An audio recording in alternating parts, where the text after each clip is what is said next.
The Spooktacular Stroll, CNY's not-so-scary Halloween experience for the family, is back. Walk through the half-mile trail in the Bewitched Woods at Long Branch Park in Liverpool every Thursday through Sunday in October from 5 to 9 p.m. Pack the car full of your little goblins. Admission is by the carload. Upstate Golisano Children's Hospital's Spooktacular Stroll is presented by Upstate Honda Dealers. Get your pre-sale tickets today at spooktacularstroll.com. Just go back. And realistically, I don't know how many punts there are going to be in this game.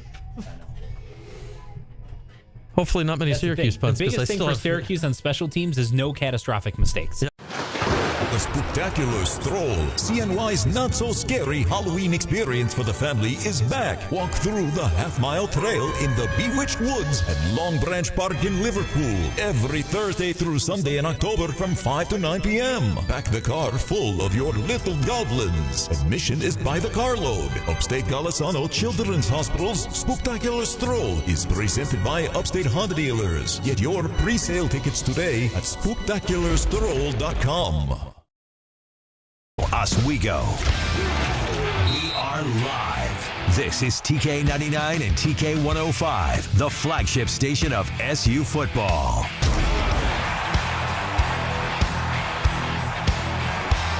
Oh, that it is, and off we go on the TK Tailgate. We'll be back out at the TK Tavern next week.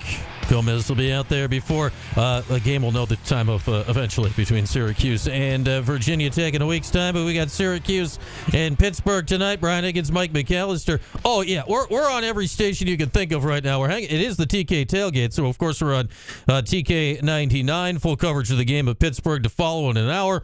Also on ESPN Radio and the Cuse. Our full pregame show to follow. I will mosey my way down the hall, Mike, in an hour, and we'll do another few hours of pregame for you. But man, Cuse Pitt, I don't know about you. I don't recall ever being this intrigued or excited about a Cuse Pittsburgh football game before, and yet here we are. They're actually both good at the same time, which is interesting, right? Yeah. We're not used to both of them being not just good, but like viable within the conference, potential conference championship contenders at the same time. So that adds a little bit more intrigue to it. And then the fact that both are coming off of a bye, which is also interesting. And that Syracuse hasn't won in there since one at Pitt, since one Dwight Freeney was running around. Yeah, our guy Adam Terry that year was a redshirt freshman. It's insane. That's how long ago it was. 2001 is the only time they have won in Heinz Field then, Acrisure Stadium now. It's the same building. I think much like people with the Carrier Dome, they're always going to call it Heinz Field. Fran Brown was still in college. I don't think Kyle McCord was born yet. Fran Brown said he was a senior in high school. Okay, so he was not quite in college yet. Yeah, he said he was a senior in high school. I think most of the players on the current Syracuse team were not born. Not alive, yes. So if anybody wants to feel old, just think about that. The last time Syracuse won in Pittsburgh, all the people you're going to watch play tonight weren't born yet. Yes. Yeah, have fun with that thought if you want to feel old here on a Thursday evening. But man, 6-0 Pitt, 5-1 Cuse, and there's stakes. Like I think that's what's so interesting about tonight, Mike, is, hey, Syracuse and Pitt have played every year going back to 1955. A lot of the games have been interesting games, but there's not been stakes. Like they haven't been, especially in the ACC. It hasn't affected the conference race. In the Big East days, for the most of the times then, it was... Pitt wasn't good enough. Pitt wasn't good. Syracuse had a long winning streak. This hasn't affected anything in a while. Tonight, the winner of this game will have a shot. Yeah. That's the funny thing is the winner of this game, especially if you're Pittsburgh because you're undefeated and you play SMU still... So you feel next week, right? So you feel like you kind of control your own destiny, and they play Clemson. And they play Clemson. Yeah. So if Pitt wins, they control their own destiny to getting to the ACC championship game. Mm-hmm. If they lose, they need some help. But then Syracuse probably still needs a little help, perhaps from Pittsburgh, ironically. Mm-hmm. But they put themselves in a position where if anyone else slips up, they're going to be right there. So it's huge stakes, and even without the conference championship implications. Both of these teams, where they sit right now, have visions of 9, 10, potentially 11 wins and a huge bowl game. Yeah. And so all of that is on the line as well. Yeah, and they're all, at least at this point, we're halfway through the season, they're all realistic. And I think, I guess the Syracuse fans, this is obviously a lot of the talk I'm sure you've heard over the last couple of weeks and really go back the last few years. Like right around now is the last couple of years when things just all went to hell, when everything just falls apart. So I think we're all just sitting here like waiting for the other shoe to drop, except Fran Brown ain't doing that. Like he wasn't here. He don't care. And I think that's fun to see because we see a guy that is clearly unfazed by all this negative energy that we've been dealing with at this time of year for years now. He has a unique ability to remember fondly all of the positive history at Syracuse while dismissing and pretending all of the negative stuff never happened. It's really quite a talent. It's amazing. It really is. It's very impressive. The other good thing for Syracuse in this game is they actually have a quarterback who can throw the ball, which they didn't last year when they played Pitt. No. And they still won. Ironically, in one of the weirdest games that was a beyond bizarre, because that was the first one. That was the first one. We didn't know that was what the offense was going to be, and then all of a sudden it was. It caught Pittsburgh off guard. It caught Syracuse off guard. Pittsburgh doesn't have to worry about that, but they do have to worry about Kyle McCord on the other side, who, if you're going to have a quarterback that can throw the ball, there haven't been very many that have done that better so far this season than him. Pat Narduzzi, very complimentary of Kyle during the week, saying he's going to call up Ryan Day and yell at him, which will go along with the champagne that Fran has. Somebody in our chat the other day, Mike, said they were going to the game and they were going to bring like a blow-up bottle of champagne to have in the stands. So that's fantastic. I like it. It's catching on. It's catching on, which we like here. But the Kyle McCord of it all, I honestly, in my mind, when you look at all of this stuff and what makes you feel good about this year, which is why you didn't feel good about other years at this point, you've got Kyle McCord. And this is not an anti-Garrett Schrader statement, it's that this was the part of the year where Garrett got hurt each of the last That's the biggest 2 thing. years. You got a healthy Kyle McCord who's slinging it around right now. That's the biggest thing is Schrader and McCord, obviously very different quarterbacks. Right. But Schrader wasn't available at this point, or when he was severely limited in terms of what he was in the first half of seasons, and that has seriously derailed things. And even though Syracuse has their share of injuries, right, Marlo Wax, Trevor Pena, a few others here and there, the defensive line's banged up, as long as you've still got a healthy Kyle McCord and your offensive line is still fully intact, you feel pretty good about the fact that you'll be able to move the ball and put up points, and that'll give you a chance to win. Yeah, I said it the other day. I got a 35-30 Cuse. The total in this game in Vegas is like 62 and a half right now, so those things go together. Because I don't know how well Syracuse is going to be able to slow them down either. Like, their last game against Cal is the outlier in the weird way, where they only scored 17. You look at what they did West Virginia, Cincinnati. This ain't your older brother's Pitt, right? This looks totally different than anything I've ever seen before out of these guys. Yeah, I mean, there's some things that are consistent with what they've been under Pat Narduzzi. They're a very good running football team, right? They're really physical up front. They're averaging almost 6 yards a carry, but it looks a little bit more like it did with Kenny Pickett was there, in that they've got a really dynamic passing attack. They've got a quarterback who's mobile. I think he's probably a little bit better of a natural runner than what Kenny Pickett was in Holstein. And save for that fake slide play he did in the ACC title game. Which was insane. He completely changed a rule where they made that illegal. But yeah, their offense is fantastic. Their defense has struggled a little bit. They've done some good things well, but their offense, they've got so many weapons between multiple ball carriers, Holstein as a runner, several quality receivers that have caught touchdown passes. Their running back is their second leading receiver, so kind of similar to LaQuinn Allen in that way. They've just been fantastic, scoring 30-plus points in every game other than the game against Cal, and then when they only scored 28, so not quite 30, but 28-plus in every game except for the most recent one against Cal. Yeah, that Cal game, that was a gross watch. Watching that for parts of it, it was like, what? The field being in absolutely atrocious condition didn't help any either. And I don't know how much better it's going to be tonight, because there's been more football played on it since then. Yeah, the weather's been fine, but it does not matter when it comes to that field. It is generally gross this time of year, regardless of if it's high school or college or the pros, all of which use that in Pittsburgh. So bye week coming off this, Mike. Let's go back a week and a half, 2 weeks ago now, down at NC State. A little bit of a lower final score, right? It's 24-17. But, like, Kyle's still slinging it all over the lot, and it felt like, all right, even though it's only 24-17, Syracuse actually, that's the most I've felt they've been in control of a game start to finish, probably, save for the Holy Crosses or Ohio's or whatever. I think they only punted once total in that game.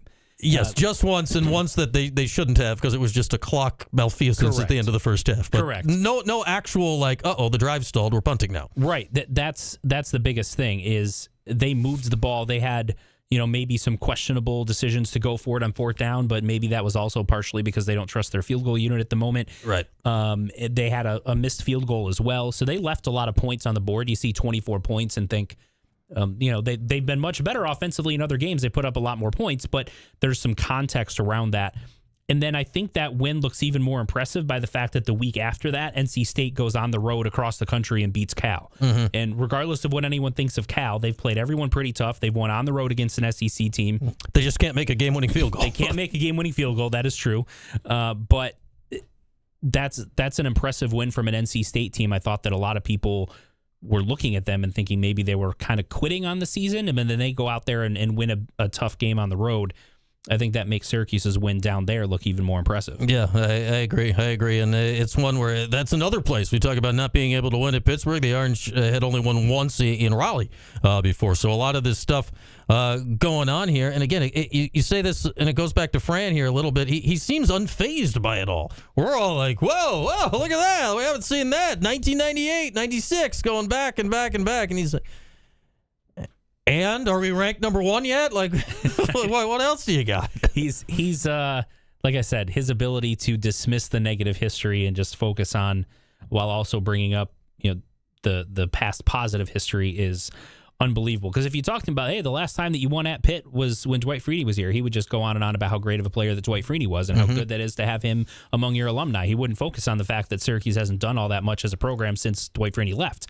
Yeah. And that's what makes him, I think, makes him the head coach that he is. And that's why players can relate to him and his ability to focus on the positive and basically telling this team, like, none of you guys have really been part of that. Right. Especially the guys that they've just brought in, a lot of those transfers, Kyle McCord, et cetera. And, Kyle McCord's played at Michigan. He's played in a lot more hostile environments than what they're going to be going into tonight. Yeah, I'd say that's the main thing that helps going on. When you have Ohio State's quarterback, it completely unfazes. Like he's like, great, yeah, whatever. Right. Are there 100 played against all these SEC programs? Are there 100,000 people here? No. Okay. Yeah. Great. Right. Good for you. Then they get out there, and I talked to Kyle this week about it on his show the other day. There was the post game video of him that goes viral of him rapping in the locker room. That will be like, this is not a prediction. This is what is going to happen tonight. Like anytime he does something in the game, like we'll be on Twitter and whatnot. The amount of McCord post-game locker room gifts that are going to be all over the place. Oh, yeah. Like we're going to lose count. Friends talking about Little League Kyle. He was more talking about, I think, play style and being free on the field. I think it all goes into it, though, right? He's just letting it rip in all aspects of being the quarterback right now.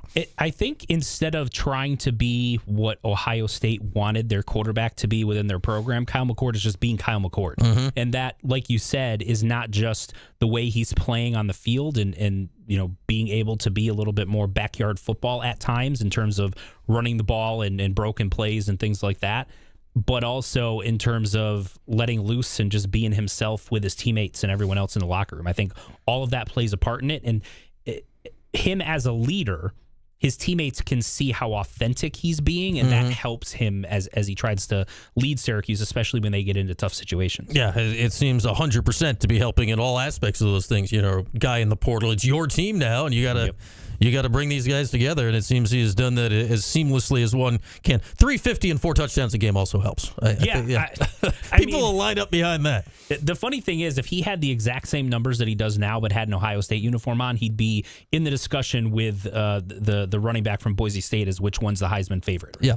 I asked him, somebody in the chat had me ask him that question on Tuesday, and he politically handled it well, but you could tell it didn't take a lot of reading between the lines to tell that he completely agreed with the sentiment. Yes, it's because it's true. It's unfortunate that there's sort of the political side of it from that perspective, but for those who wrote off Kyle McCord based on what he was at Ohio State, I think they're leaving out a lot of things. It's maybe most notably the fact that players don't stay exactly who they were all of the time. Right. And so he's now and I think he's said this, he's in his second year as a full-time starter. There's a lot of growth between year 1 and year 2, even if you're in a new system and a new program.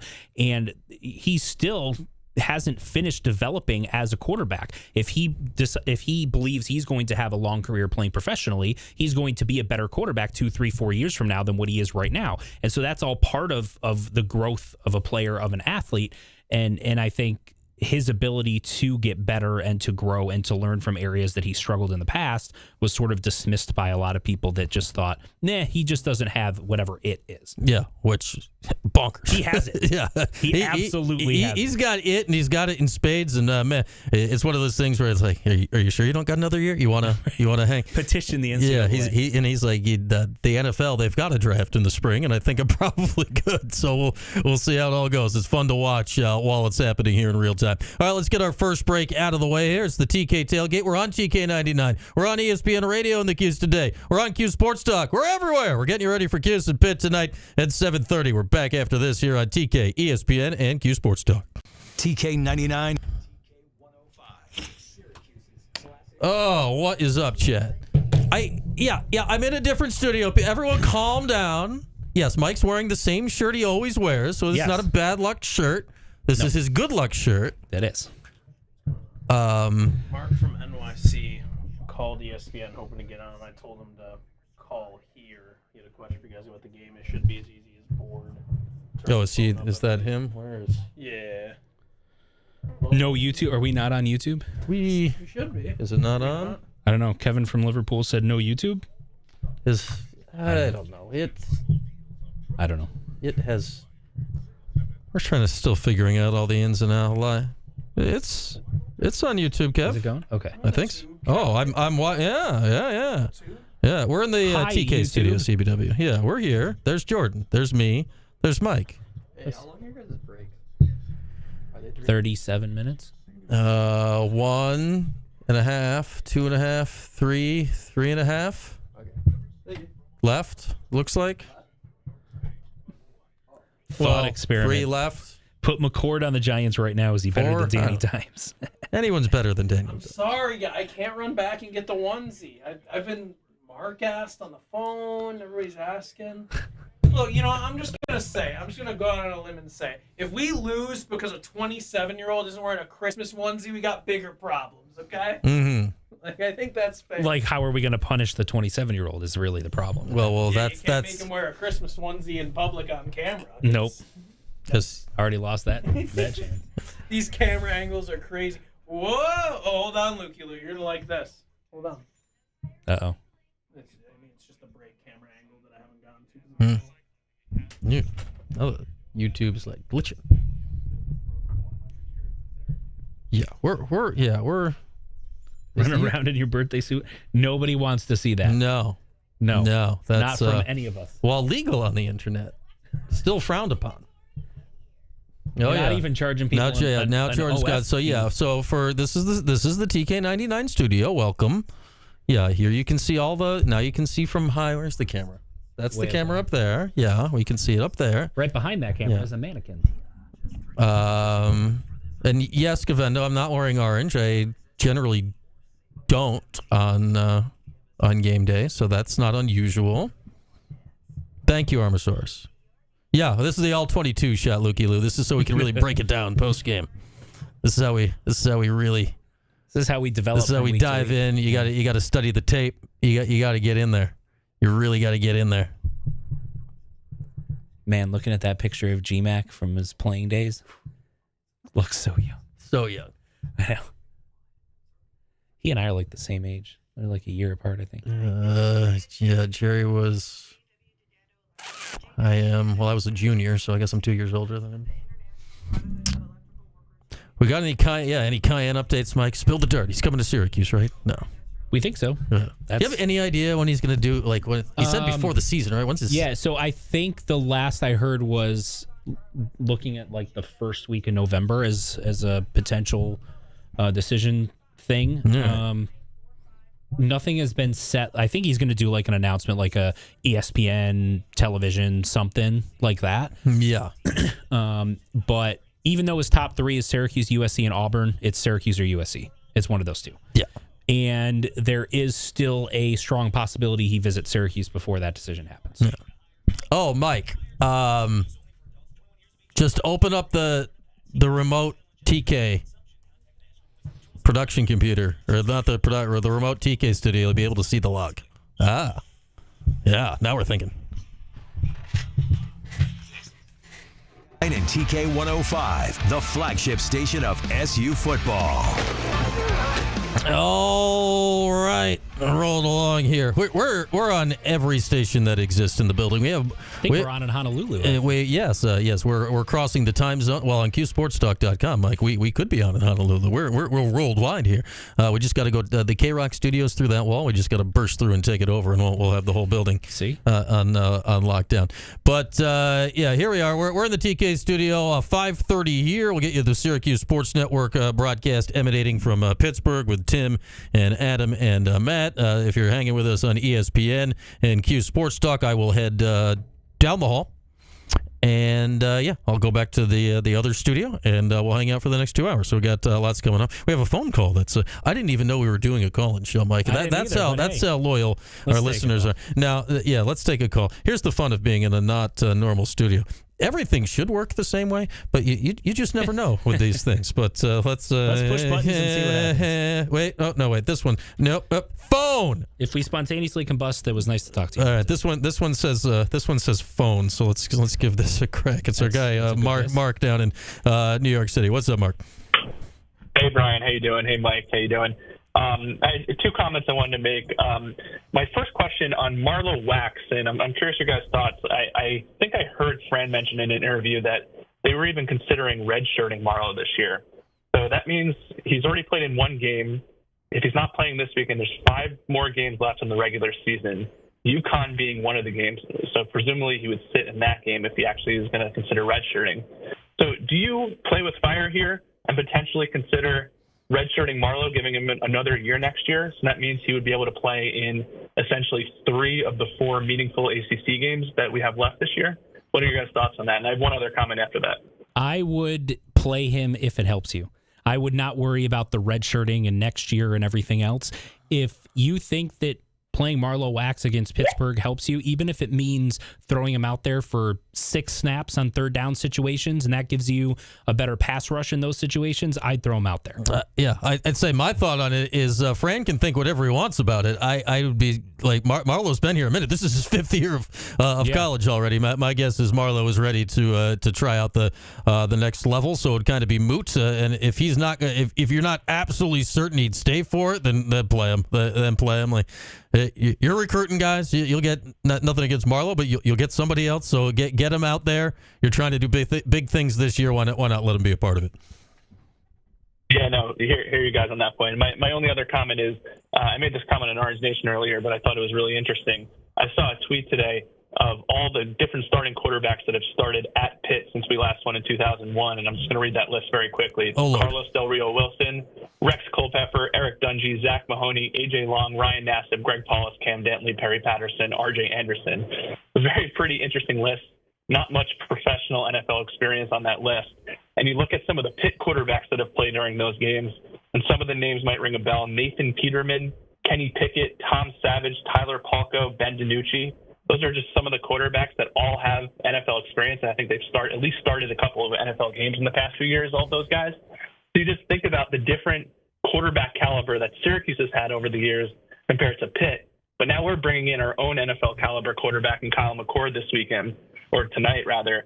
And, this is the best quarterback we've had by far. I think it's really going to change the vibes, and I think we're going to come away with a win for the first time since 2001. That's my thought, but thank you guys. Appreciate it. All right. Thank you, Mark. I'd say, it's fun to hear all those lists.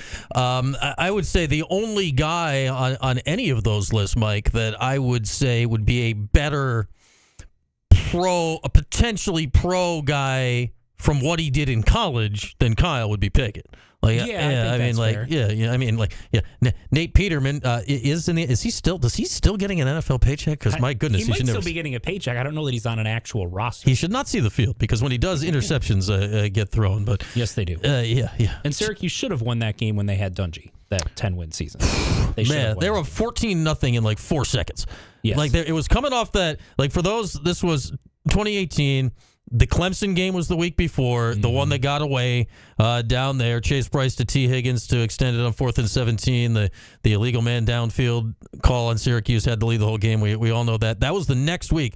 I think I'm remembering back to that week. My question is like, man, how do you bounce back from that? And then it was like 4 minutes in, it was 14-0. Like, oh, they controlled the whole, most of that game too. There was like an hour weather delay in the middle, like crazy storm blew through. That was a weird 2 weeks. They were basically 2 or 3 plays away from being undefeated when they went to that Notre Dame game. Yeah, I mean it would have been different because realistically in that era, say you had won those games, you would have gotten to play in the ACC championship game. Yes, but you lose the Notre Dame game, and we would have been like, wow, they got a shot at the playoffs, and you would have missed the playoffs, and it would have been a whole thing and whatever. But man, yeah, that was one of the ones where they should have won. Zach Mahoney, shout out to Zach, who set like every Syracuse single game record in the 76-61 loss. Amba Editawo set all the receiving records. Oh man, what a game! I was not at that game. I was with women's basketball somewhere. It was one of these things you're like watching the game, like what is happening? Yeah, what is going on? I'm going to venture to guess that they went over the over-under in that game. Yeah, slightly. Guess their over-under was probably not 140. No. It was the highest scoring game in the history of college, of at least D1 college football at the time. It's since been passed by I think some. It may still be the highest scoring regulation game that I've lost track of. But whew, that was a lot of points. That was a lot of points. I don't think we're going to see quite that many tonight. No, I'll take about 60 some odd. I think we're going to get like a normal amount of a lot of points. Not. I guess the biggest question then is, will they combine for more points than Pittsburgh scored by themselves in that game? I'd say probably not. No, I've got them. Well, it was 76-61, so I've got them combining for more points than Syracuse scored, but less points than Pittsburgh scored. It's crazy that's even a discussion. It tells you how bonkers that game is. Yeah, that's still that's still a lot of points. That still puts everyone in the 30s in the game. I mean, how do you scoring 61 points and losing? Losing by 15. You lost by multiple scores. You lost by regulation. You lost by 2 touchdowns. And you're kind of down the whole game. Like they were down the whole game. You scored 9 touchdowns. That's cute. Why didn't you have 11? Oh man, one of the great, just ridiculous moments in the history. That was the last game of Dino Babers' first year. I think we all hit the offseason being like, oh, what now? I know. I don't even know what to. How do we all go on? 1 million points next year. They scored 61 with Zach Mahoney. Yeah, and then next year, Dungy got hurt again. We're like, wow, this is a lot of Zach Mahoney. And we kind of went on with life there. All right, let's hit a break. We'll talk more about this game tonight. Cuse and Pitt. We are roundabouts 2.5 hours out, 2:40 or so from opening kick tonight down in the Steel City. More on the TK Tailgate Tour presented by TK Tavern. When we come back, we're on TK 99. We're on ESPN Radio. We're on Cuse Sports Talk this afternoon. Classic rock of the Cue. Back to chat. Oh, chat. Hire Kyan's dad as a shooting coach. Mm-hmm. I don't think they'll need to. Can he be the big man coach? He's 6'8".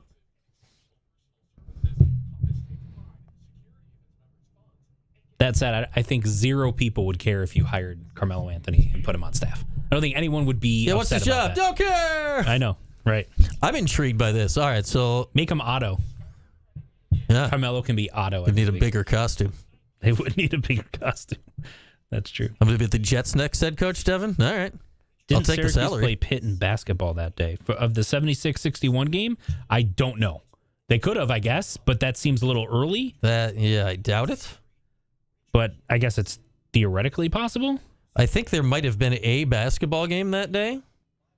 I don't know if it was Pitt. There's no way it was Pitt. Because they weren't doing like that early ACC game back then. Like they do that now. You have one usually like in December. Yeah. You'll have an ACC game. Yeah, Syracuse is at, I think, Notre Dame again this year for that. Syracuse had that one year where they like opened up with Virginia in the dome. That was a weird one. 4 points. Yeah, they did. They allowed less than 50 and got blown out. Yes, that was like, oh.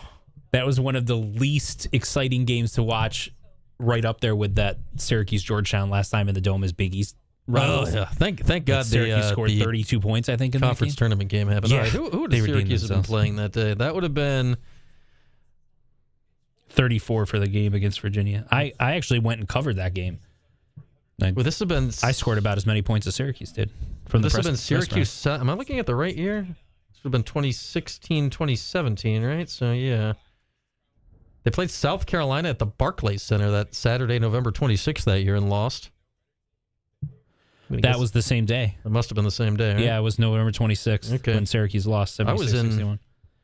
I was in the Gulf Coast of Florida. I was going to say the women were probably playing in a preseason tournament themselves, right? The hotel at a water slide in the Lazy River.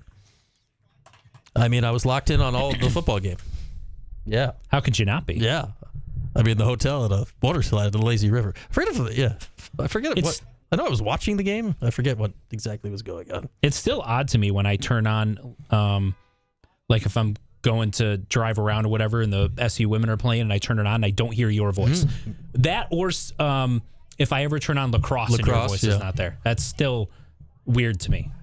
Did a few games. That's what I'm used to. I'm used to your voice when I think of Syracuse women on the radio or Syracuse lacrosse on the radio. I think of your voice, and so when I turn it on, even though I know logically that it's not going to be you, and I don't hear you, I go, why isn't Brian there? Oh, right, Brian's not there. Yeah. I'm here. You're here, but you're not there. I'm not there. I'm there. I'm never in here. I'm only in here. I only come into this studio with Mike, or if I need to find Gomez. Or you'd have to fill in for football when men's basketball would start, and they'd be like Matt would be in one place, and I think because I'd usually do the men's games back then, but there was multiple women's games. I'm like, yeah, Florida's nice. Maybe we can go to Florida. That seems like a good idea. You were the Swiss Army knife of Syracuse announcing. Oh man. I don't need to prank Gomez, Kev. It was somebody that just hiding stuff on Gomez. I don't know. Like, would we take that down and put it on the seat or something? Like, it just feels there's stuff everywhere in here. I know. I feel like if you moved something slightly, it wouldn't really. You'd almost have to be really obvious with it, taking that mannequin and I don't know, putting it there. It's also Gomez, so messing with Gomez's stuff, he'd be the last person whose stuff I'd mess with, because who doesn't like Gomez? I know, right? Yeah. He's the nicest guy. No, I don't want to mess with Gomez. No. Mess with everybody else, but Gomez. Go mess with Paulie or any of the K-Rock people.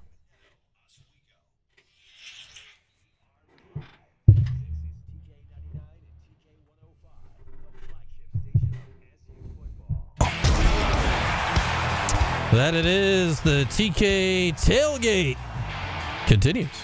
Brian Higgins Mike McAllister with you. Brought to you, of course, by our friends at the TK Tavern in Camillus. Go check it out whenever you are in the area. Gomez will be there next Saturday at odd time. Thanks, ACC, for letting us know when that game is next week. That's great. They'll let us know the night before. Yeah, it's just at some point we'll be able to plan the rest of our lives, but we'll figure that out. They're still trying to figure out how to give Miami more points against Virginia Tech.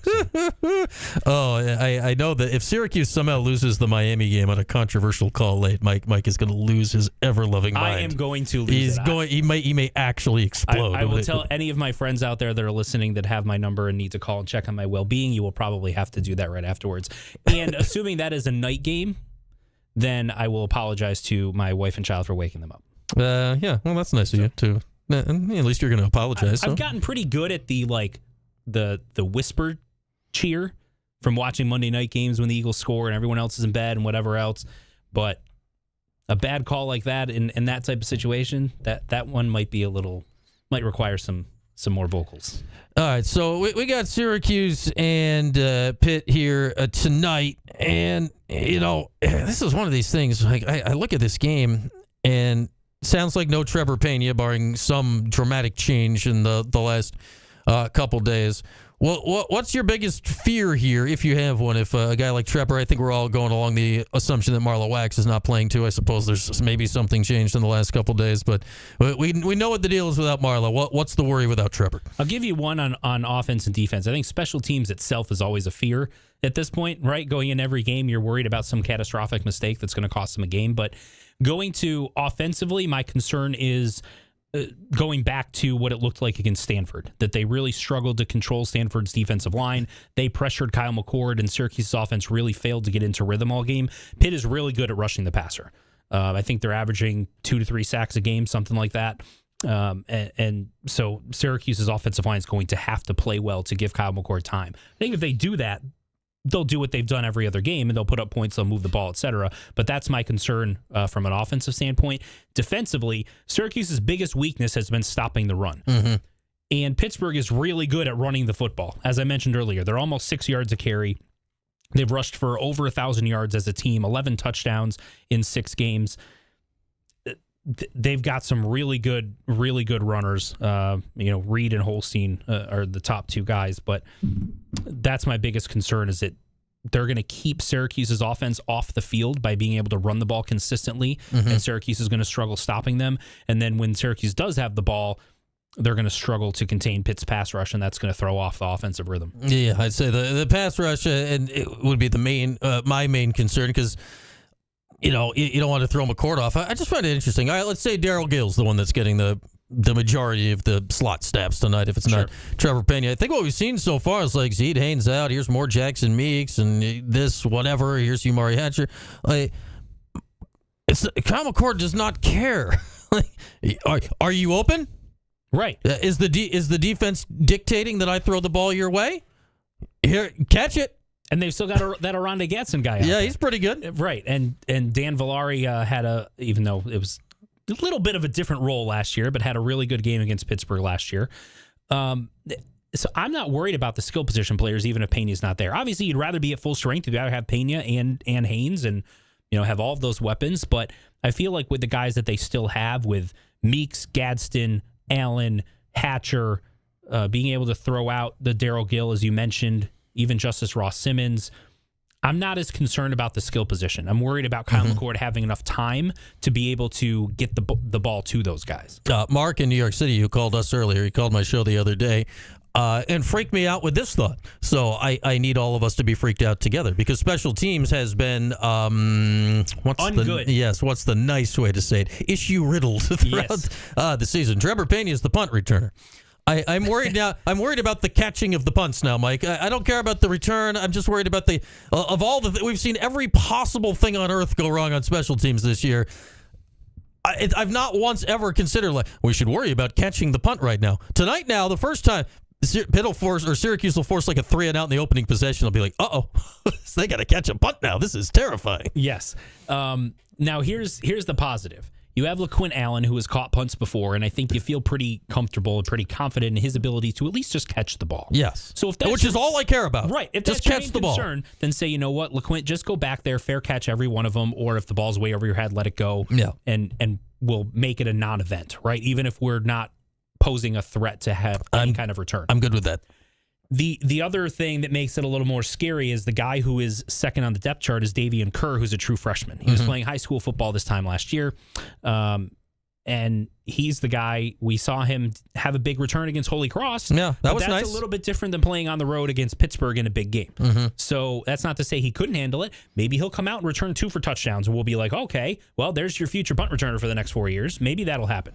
Who knows? Yeah. That would be fantastic. But if you're asking from how does it limit my heart palpitations, throw LaQuint Allen back there and tell him to fair catch it. Yeah, or just only allow scores or turnovers. I don't know. That might or play as if every one of them is going to be a fake and just don't have anyone back there and let it bounce around. There you go. That's fine too. Yeah. I'd be, that as dumb as it sounds, I'd be like, I feel much better now because I know this. It's the other side of things. Last week or last game, 2 weeks ago, before the half. And I think this is part of Fran learning on the job, right? They were trying to get a 2-minute drill drive. Things went wonky. It's 3rd and 17. You call a timeout, whatever, when you probably should have let the half run out at this point. Then you end up in a situation where you had to punt the ball to end the half. I'm like, that's been an adventure this year. And I'm like, oh no. Ordinarily it'd be like, well, that was stupid, but whatever. This last time I'm like, I don't know if they can get a punt off. and they got it off, and I don't care if he was right. Just get the ball out of there. It was nerve-wracking. It really was. And that goes back to the special team situation. Pittsburgh's really good on special teams. Their kicker hasn't missed a field goal or an extra point all season. He's kicked some long ones as well. And that's where I think they feel like they've got a pretty big advantage coming into this game. And like I mentioned last week going into the NC State game, you didn't need it to be special teams. You need it to be average teams. Yeah. And it feels like that's going to be the same thing every week from now on, is you just want to avoid the catastrophic mistake. Just have a punt be A punt. non-event. Just like, Right. hey, it went 42 yards and the play ended. Instead of giving the other team 14 points on trying to punt the ball. Yeah. You can't get away with that more than I think what Syracuse has already this season, whether it was the 3 missed field goals against Holy Cross, the blocked punts against UNLV, the not getting the onside kick against Georgia Tech. The good news is they've done each of those things since and seem to have corrected them. They've blocked and been able to get off punts since then, only a couple, but they did. And they have since recovered an onside kick. They did that against NC State, so they showed improvement there. And even though they were 1 for 2 on field goals against NC State, they made one, and the one that missed wasn't 75 feet off to the side like the Holy Cross one was. Yeah. So you feel like you've seen some improvement there, but they just need special teams to just be something that most people don't think about going into a game. You want it to be something that people aren't talking about after the game. Right, because that's what the shocking thing so far is. It hasn't cost them a game. Like you look at the Stanford game. This is the game. There was actually no special teams issues in the Stanford game. Go figure. Maybe that was the issue. They should have had a special teams issue, and then they would have figured out a way to win. Muff one punt, you win that game. That's maybe the hindsight. And I guess in this era too of analytics going for it on fourth down, not to poo-poo field goals, because even though analytics seem to tell us that 3 points don't mean anything anymore, when it still sounds like it's more points than 0 points in my head. Like, more teams are going for it on fourth down and eschewing these shorter field goals. That Syracuse is maybe not doing it voluntarily, but at least I guess it's not like out of whack of the way the game is played right now. No, and a couple of those you kind of understand why, and maybe even outside of the issues with the field goal unit. Especially, I know there was a lot of talk at the end of the game when they were up 24-14, and they went for the fourth down and didn't get it. And my point to that was, you're up by 2 scores either way. Almost either way, NC State's going to have to score and get an onside kick in order to have a chance to come back and tie or beat you.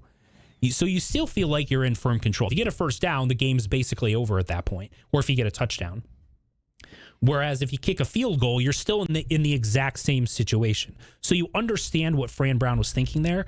The biggest problem was they immediately gave up a 71-yard pass. That was the biggest issue. If they don't do that, I don't think anyone's really talking about it. So everything kind of has to go together. If you do go for it on fourth down and it doesn't work, then you need your defense to pick up your offense and not give up a huge play like that immediately afterwards. All right, let's get our last break in. We'll come back and continue to get you set up for the game here on TK ESPN Cuse Sports Talk. We will diverge coming up in about 20 minutes. If you stay on TK, you'll get the Syracuse Sports Network from Learfield broadcast with Tim and Adam and Matt. If you stay on ESPN, I'll be with you for the next 2 hours up till kickoff. But we got about 10, 15 minutes more with Mike. We'll do that after this here on the TK Tailgate on TK99, ESPN Radio, and CuseSportsTalk.com. Classic rock of the Q. Did Syracuse miss a field goal against Stanford? I don't remember that. I don't remember that, but like if they did, they may have missed it, but it didn't feel calamitous at the time. We can look it up. The internet. No, they were 1 for 1 on field goals in that game. I just looked it up. The biggest issue in that game was, as much as the offense struggled and all of those types of things, it was really the 2 interceptions. One of which was a pick six. Just wanted to say I appreciate all the shout outs you've been giving me today. You're welcome, Mike. There was Mike. How long is the next break? The pick six killed him. Yeah. And then they came back and took the lead, which was like, what? I know. It was like, how'd you do that? And then they got Stanford to 4th and 9 by blitzing the quarterback, and he didn't know what to do with pressure. Yeah. And then they got to 4th and 9 and didn't pressure. Yeah, that was confusing, confounding. But then not only did they not pressure, they still left their best receiver on single coverage. It's one thing if you're going to say we're not going to pressure, but we're going to like triple team their NFL wide receiver. Yeah. And they didn't. 3:30. Yeah, is this 4 minutes of breaks here? 1, 2, 3. What about Valari Lukey? Is he going to catch 3 touchdowns today? Is that what we're going with?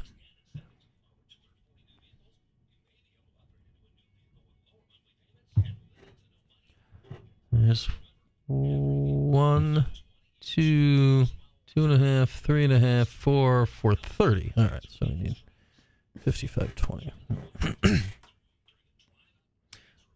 Oh, yeah. That pick six felt like it was 100%, Mark. That pick six felt like game over. Yeah, it really If you did. didn't say game over at that point, I don't believe you. Then you're the most optimistic person on the planet. If you were like, well, that's it.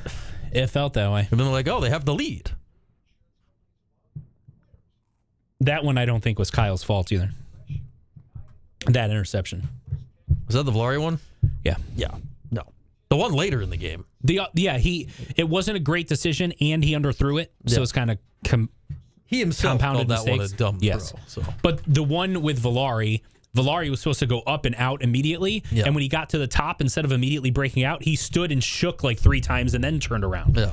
And I don't really understand why he did that, but by the time he turned around, the ball had already been picked off and was going the other way. Kyle's not a wait for you to come out of your break to throw the ball guy, so that ball was out. Yeah.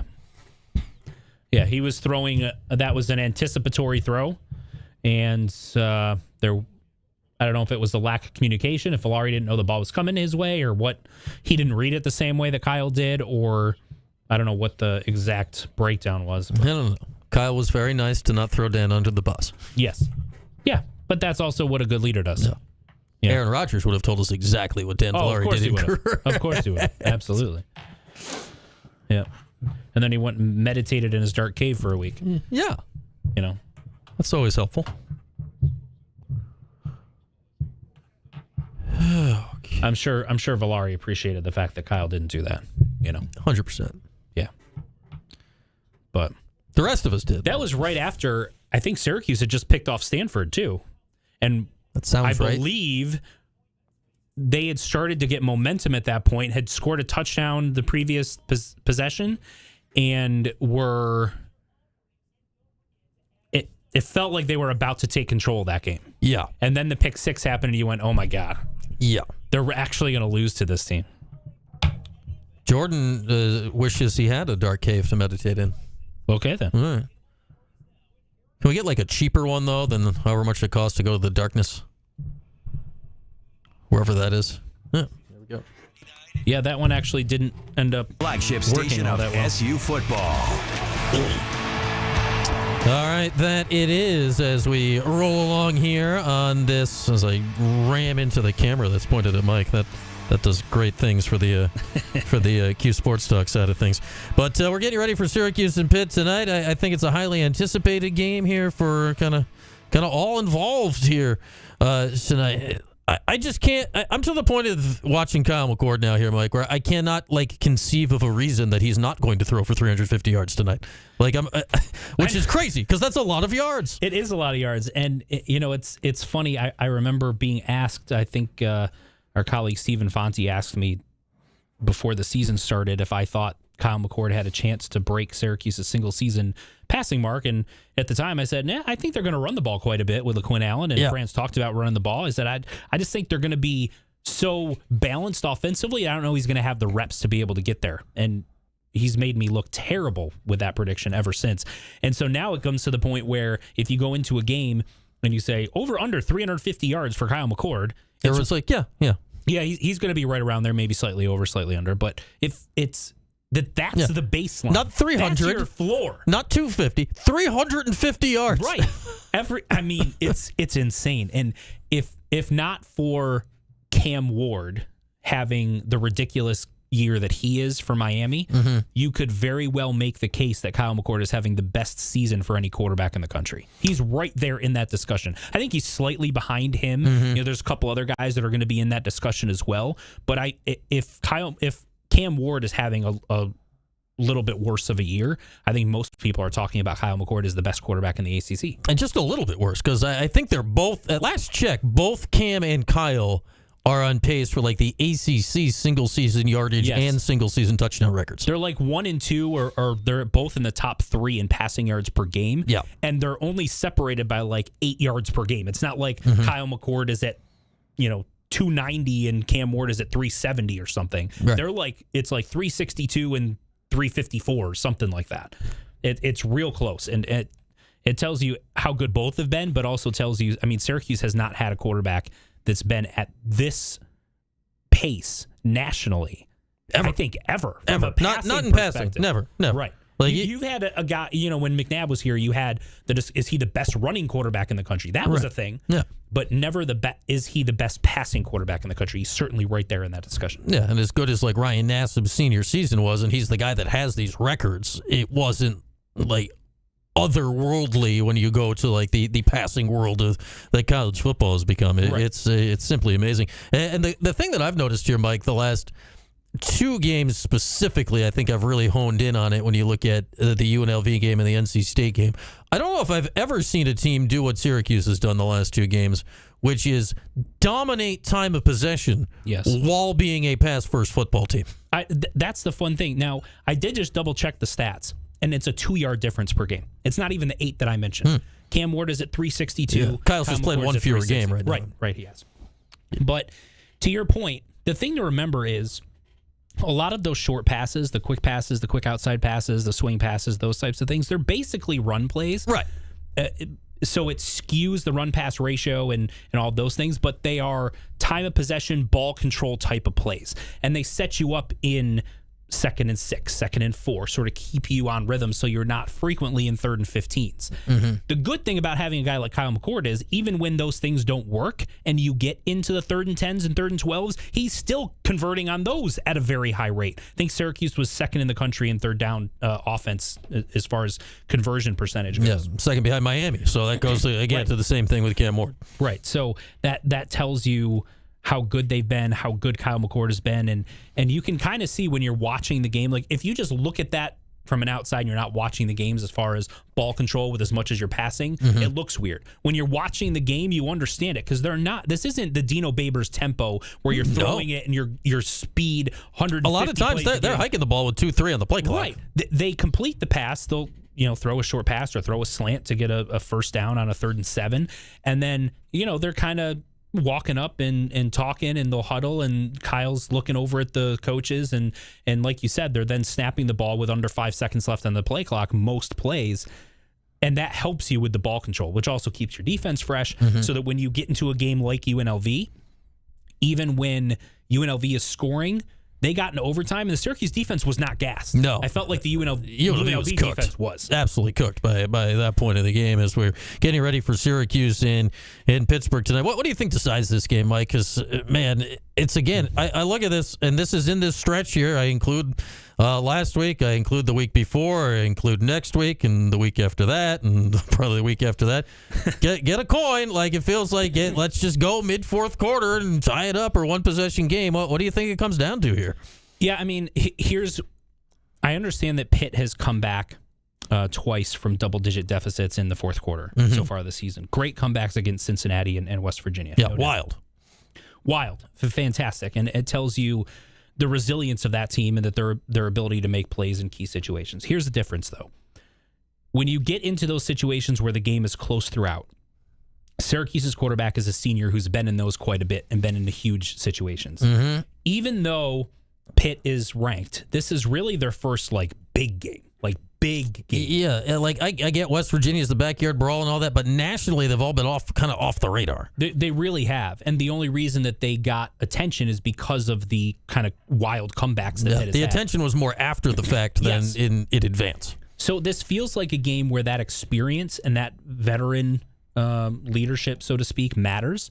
And I think Syracuse has an advantage there, having a senior Kyle McCord versus a freshman Holstein on the other side. So I give Syracuse a little bit of an edge, I think the biggest thing in this game, we talk about the lines of scrimmage and the running the ball and Syracuse protecting Kyle McCord, et cetera. I think turnovers is going to be so huge in this game, especially for, as you mentioned, we're expecting there to be lots of scoring in this game, meaning fewer stops, not a lot of 3-and-outs, not a lot of punts.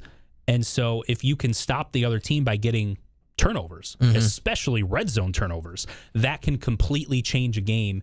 I think that's the the biggest thing I'm looking. If Syracuse wins a turnover battle, I think they feel pretty good about winning the game. Yeah, we saw McCord last game play a much cleaner game. The UNLV game, he had a pick and like the game-tying drive. He had an adventure getting down the field. He probably should have thrown a couple of picks. He probably should have thrown a game-ending interception once or twice, and Syracuse got a little bit lucky that didn't happen, but he did take advantage. Yeah, I don't know about you. Like these close games, I lean toward the better quarterback, and until the Miami game, I'm reasonably certain Syracuse has the better quarterback in every other game of the schedule. And that is not to say that I don't think Holstein's a good quarterback. I do. I think he's a very good quarterback. And I think in maybe 2 or 3 years, he might be the guy that is in the discussion for being the best in the ACC, assuming he stays around and sticks with Pitt, because you never know. Yeah. Could be on his 5th college team by then. Right, you never know. But as it stands right now, I'm going to go with Kyle McCord based on what I've seen from him. And, as much as there's a lot of things to like about Pitt, the other thing is they were down by double digits to 2 mediocre teams in Cincinnati and West Virginia, and they should have lost to Cal if Cal makes a short field goal to win the game. All right, last few seconds, Mike. Score prediction. What do you got? I'm going to go with Syracuse 34, Pittsburgh 31. Oh, you've surrounded me. I've got 35-30. Yeah, I've been somewhere in that general area, but I just, with Fran Brown and Kyle McCord, it just feels different. It feels like this would be a good year to go and end that streak at Pittsburgh. All right, that'll do it for the TK Tailgate today. Coming up, we're sending you in like 9,000 different directions. If you're listening on TK99, stay here. Coming up next will be the Syracuse Sports Network broadcast live from Acrisure Stadium with Tim and Adam and Matt. If you're on ESPN Radio, stay right where you are. I'll be down the hall to join you momentarily. And if you're on Cuse Sports Talk, the same. And then stay with us for the post-game coverage as well. For Mike McAllister, I'm Brian Higgins. We continue our pregame coverage right after this. Classic rock of the Cuse and Orange football. TK99 and TK105. Okay. Alrighty. Go one done. Fantastic. Enjoy. I'll see you. I'll see you in the chat of the post-game. I'll be. When I'm not at the location covering the game. Brian, That's usually what just fell out of there. Where did that come from? Oh, that was Alex's t-shirt. There. All right.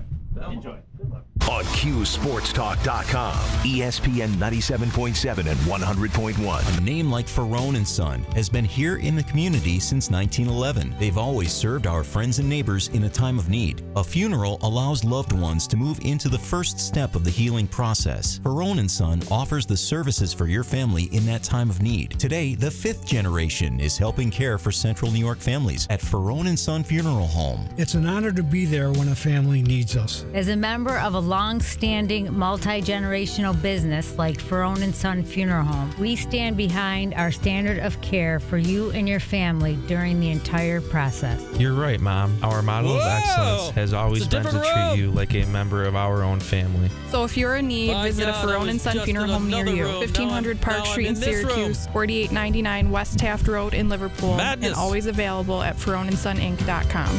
We'll be there when you need us most. Ferrone & Son Funeral Home. Plug in my things and my stuff. Oh, the commercial. Turn off the commercials. Whoa, it's another robe.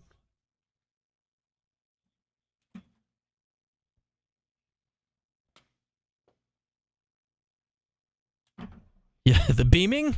Is it safe?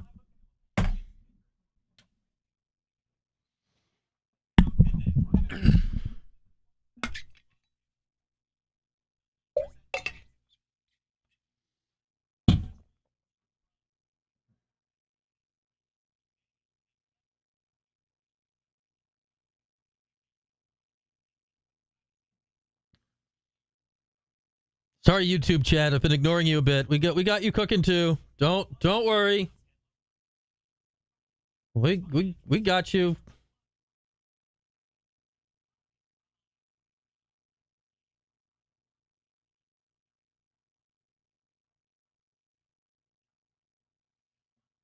The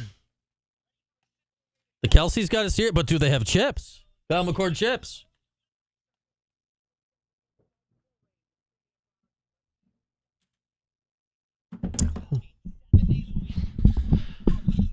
Oh, man, yes. I accept any Spaceballs references. I got 35-30, Zach. Cuse. 35-30.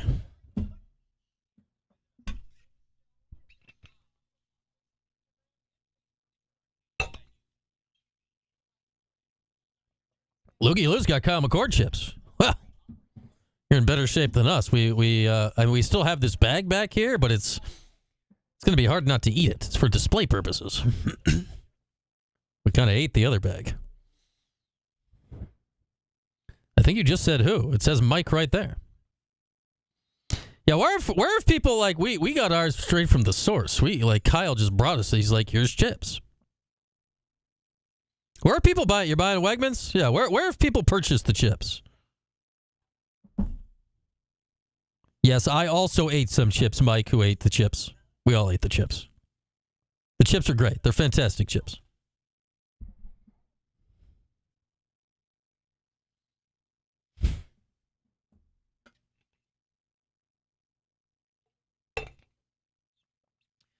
Yeah, I don't know if you, Chris, I don't know if you can get them in Florida. They're Terrell's chips. It does not appear you can buy them online or anything.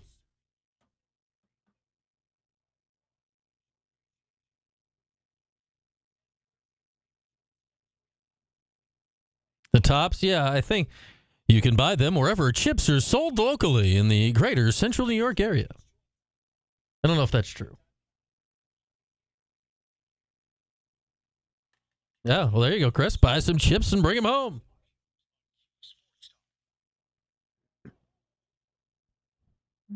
You know it, Lookie Lou. .com pregame show presented by Point Guard Advisors and Charles Heating, Air Conditioning, Plumbing, and Electrical. All right, I've made my way successfully down the hall. Oh, yes. We've walked all the way down the hall from the TK studio.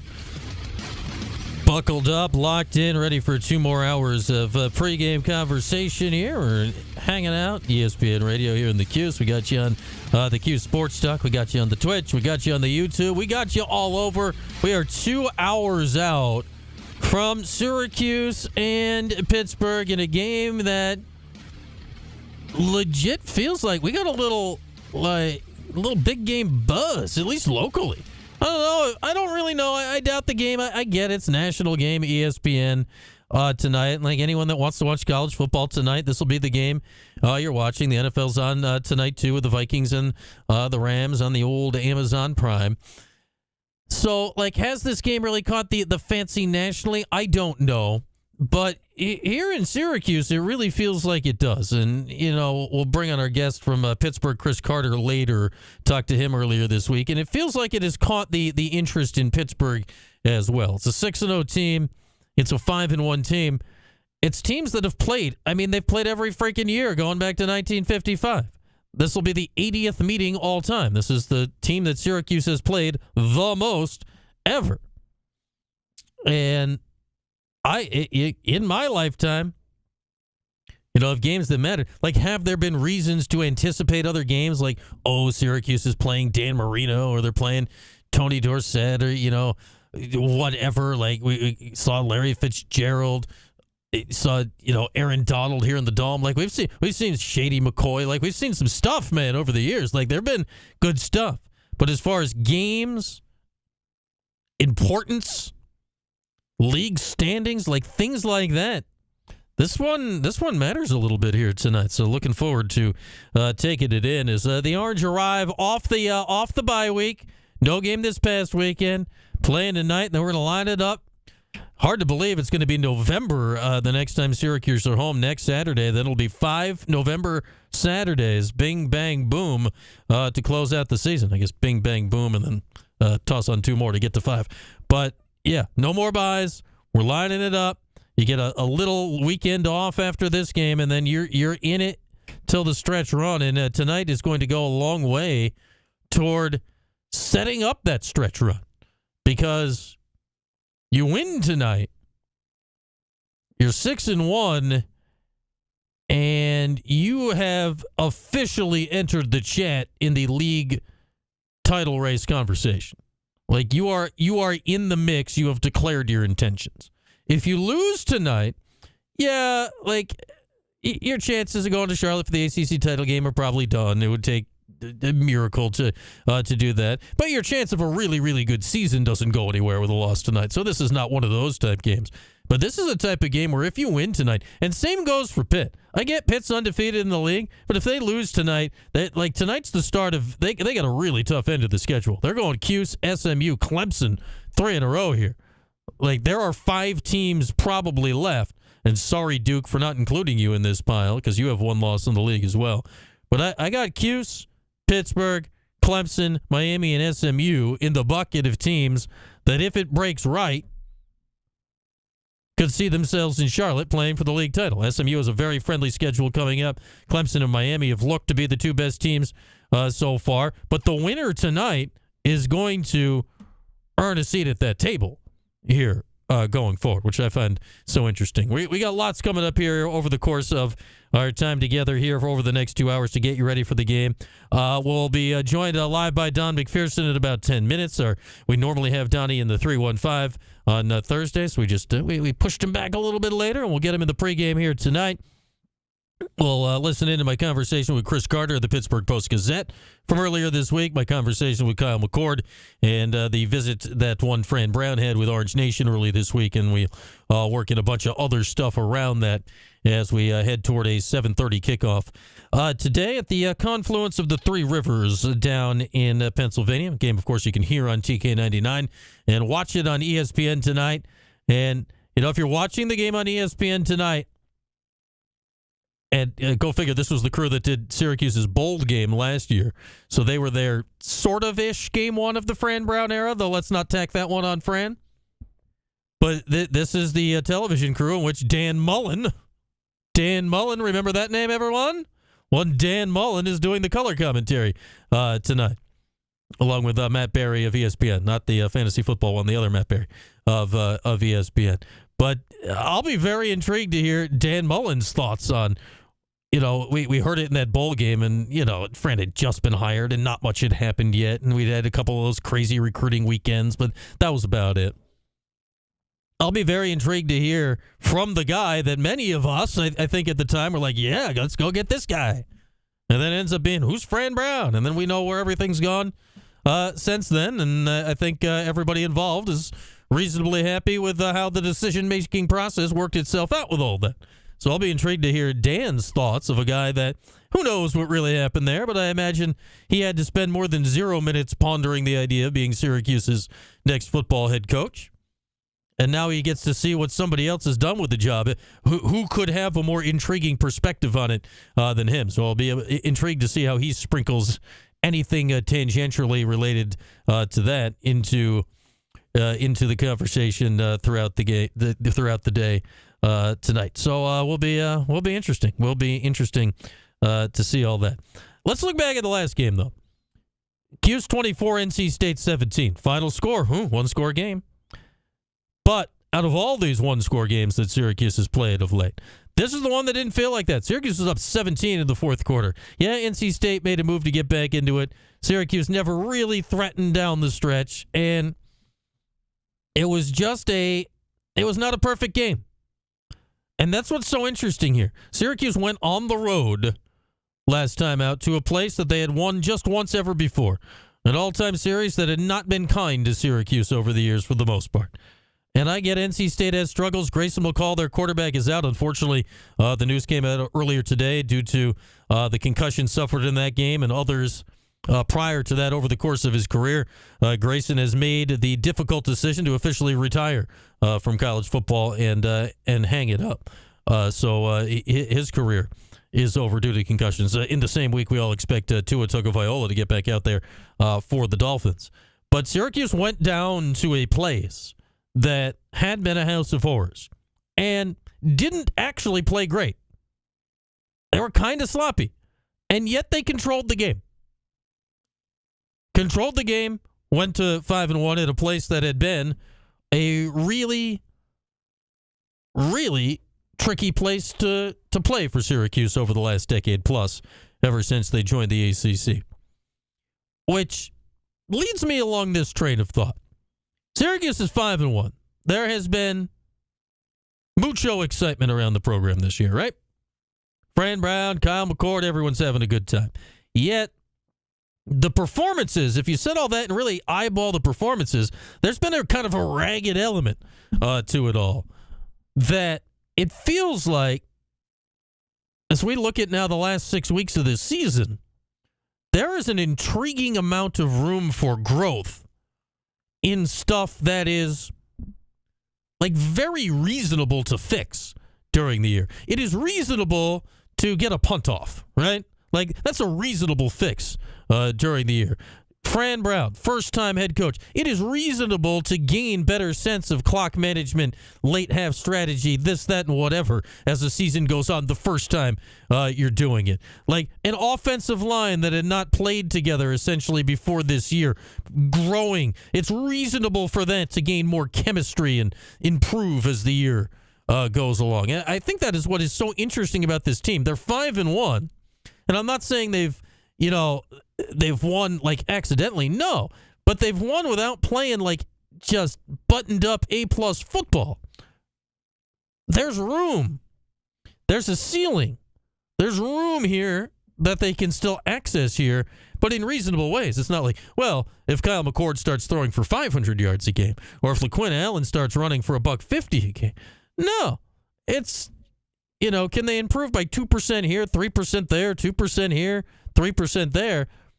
And you can look at a team that's right there with anybody in this league, it looks like now. And tonight's going to be an interesting test of that, because Pitt, in many ways, is mirror image to Syracuse. Not necessarily in style and all that, though they do have a quarterback in Holstein that can sling it around. They got a running back in Reed that's a kind of a pass catcher and a runner like Syracuse has in LaQuinn Allen. There is a lot of look in the mirror stuff with these teams. But it's also, they're 6-0, but it's taken 2 massive fourth quarter rallies. Some of their other games have been complete pushovers. Like, these teams are both really good and, I think, improve-it mode tonight. Because here you are, Thursday night, clear the stage, national TV, ESPN. By the end of the night tonight,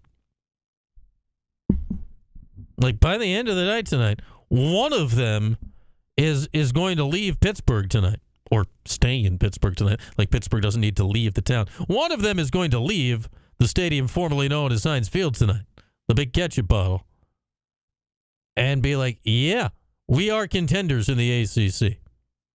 Talk about stakes, talk about something on the line, talk about intrigue going into a game, going into a Thursday night game, going into a Syracuse Pitt game. Like, the intrigue last year was, does Syracuse have a quarterback who can, like, throw a football? That was not fun intrigue. Like, the game was wacky and bizarre and backflips and whatever, and Syracuse won it down in Yankee Stadium. But the intrigue leading into that game was just, what bizarre nonsense are we going to see today? The intrigue tonight is, all right, who is inserting themselves in the conversation in the ACC? All right, let's take our first break here in this hour of the pregame show. Lots to come down the line. When we come back, we'll bring in Don McPherson. We'll chat with Donnie. That's coming up next year on Cuse Sports Talk and ESPN Radio.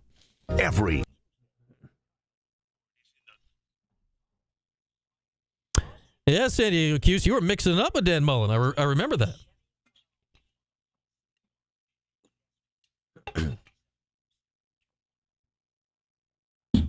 Yes, different Matt Berry. This Matt Berry is, I believe, Barrie.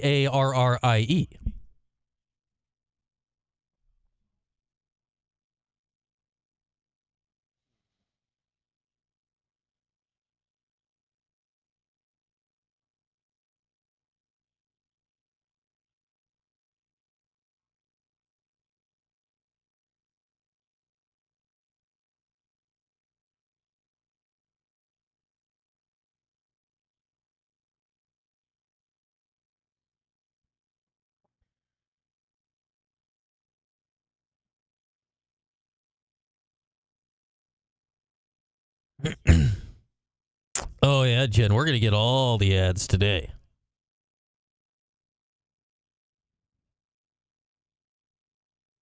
That was the opening drive of that game, wasn't it? Like, yeah, didn't Schrader, like, basically, like, shot put it?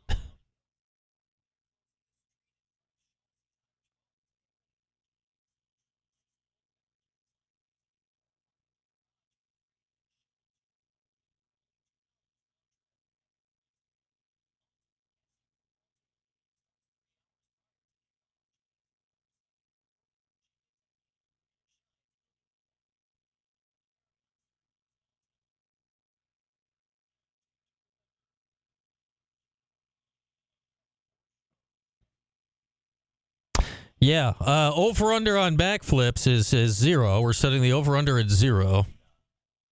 Or the over-under is 0.5, but the under is like minus 5,000. What a wild game that was last year. It was just pure nonsense. The whole thing was just nonsense.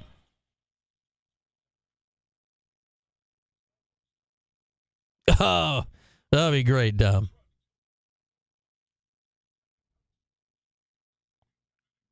Max Mang. What a wacky game.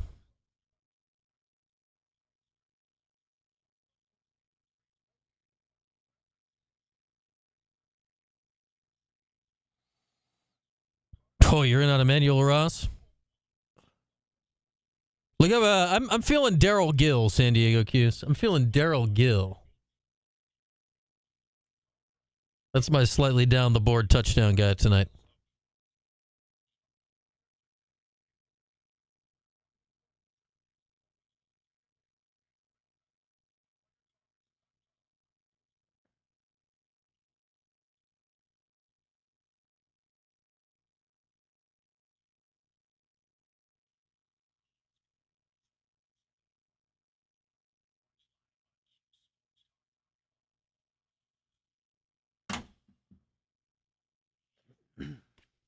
MonoCars.com pregame show presented by Point Guard Advisors and Charles Heating, Air Conditioning, Plumbing, and Electrical.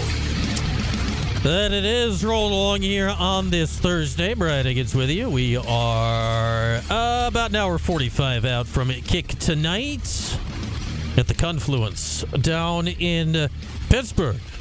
We normally talk to Donnie a little bit earlier on the 315 on Thursdays, but we got to get him in the pregame show. It's game day. We got to talk to our guy Don McPherson. Donnie, welcome in, and man, whew, this is like I'm jazzed up for Cuse Pitt in a way that I don't recall. This feels fun here tonight. What else are you going to do on a Thursday night? Exactly. This is perfect. Yeah, this is great. This is great as we're looking forward to it. Absolutely. You know, and I say this, you played against Pitt. Of course you did. Anyone that played for Syracuse or for Pitt over the last 60, 70 years, they played this game every year. Did this game pop to you back then, Donnie? Because I'm looking tonight, and like it's popping pregame to me in a way that I don't usually, Cuse Pitt doesn't usually hit me like this.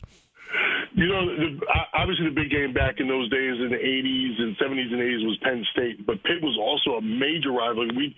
We had a lot of talent that came out of Western Pennsylvania and Eastern Ohio, so that whole section of recruiting was big for us. And, I remember, talking about Pitt now at 6-0, there's shades, stories of Dan Marino. Mm-hmm. I was in high school when it was Dan Marino and Bill Fralick. If you remember that, Jimbo Covert on the O-line going up against Tim Green. I mean, there was some great rivalries up front. Lots of great talent in both of those programs back in the 80s. So, yeah, this game definitely did pop for us. It was always a very competitive game, and it's good to see this old rivalry. Some of these young guys might not know it, and some of this coaching staff was probably predates a lot of those guys, but this was always a big game in the 80s and 90s. Yeah, they've played quite literally every year going back to 1955, 80th all-time meeting between the schools tonight, the most played game that Syracuse has in its football history. And, it's a game that matters in the league. I'd say that's the other thing. We talk changing leagues and conference realignment, all this stuff. Don, this is now year 12 in the ACC. I don't get the sense that anyone in the rest of the league has ever really, paid hide nor hair that Syracuse and Pittsburgh are playing a football game. Tonight it matters in the league standings. Like the rest of the league's got to perk up for this one here this year.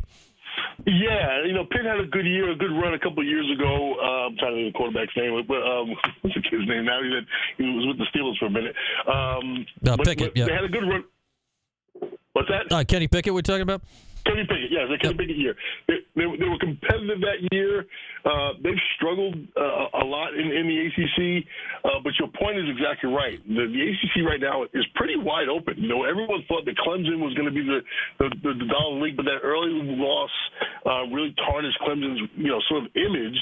But here we go. Clemson sits at the top of the conference at 5-0, and you have I think 6 teams with 1 loss.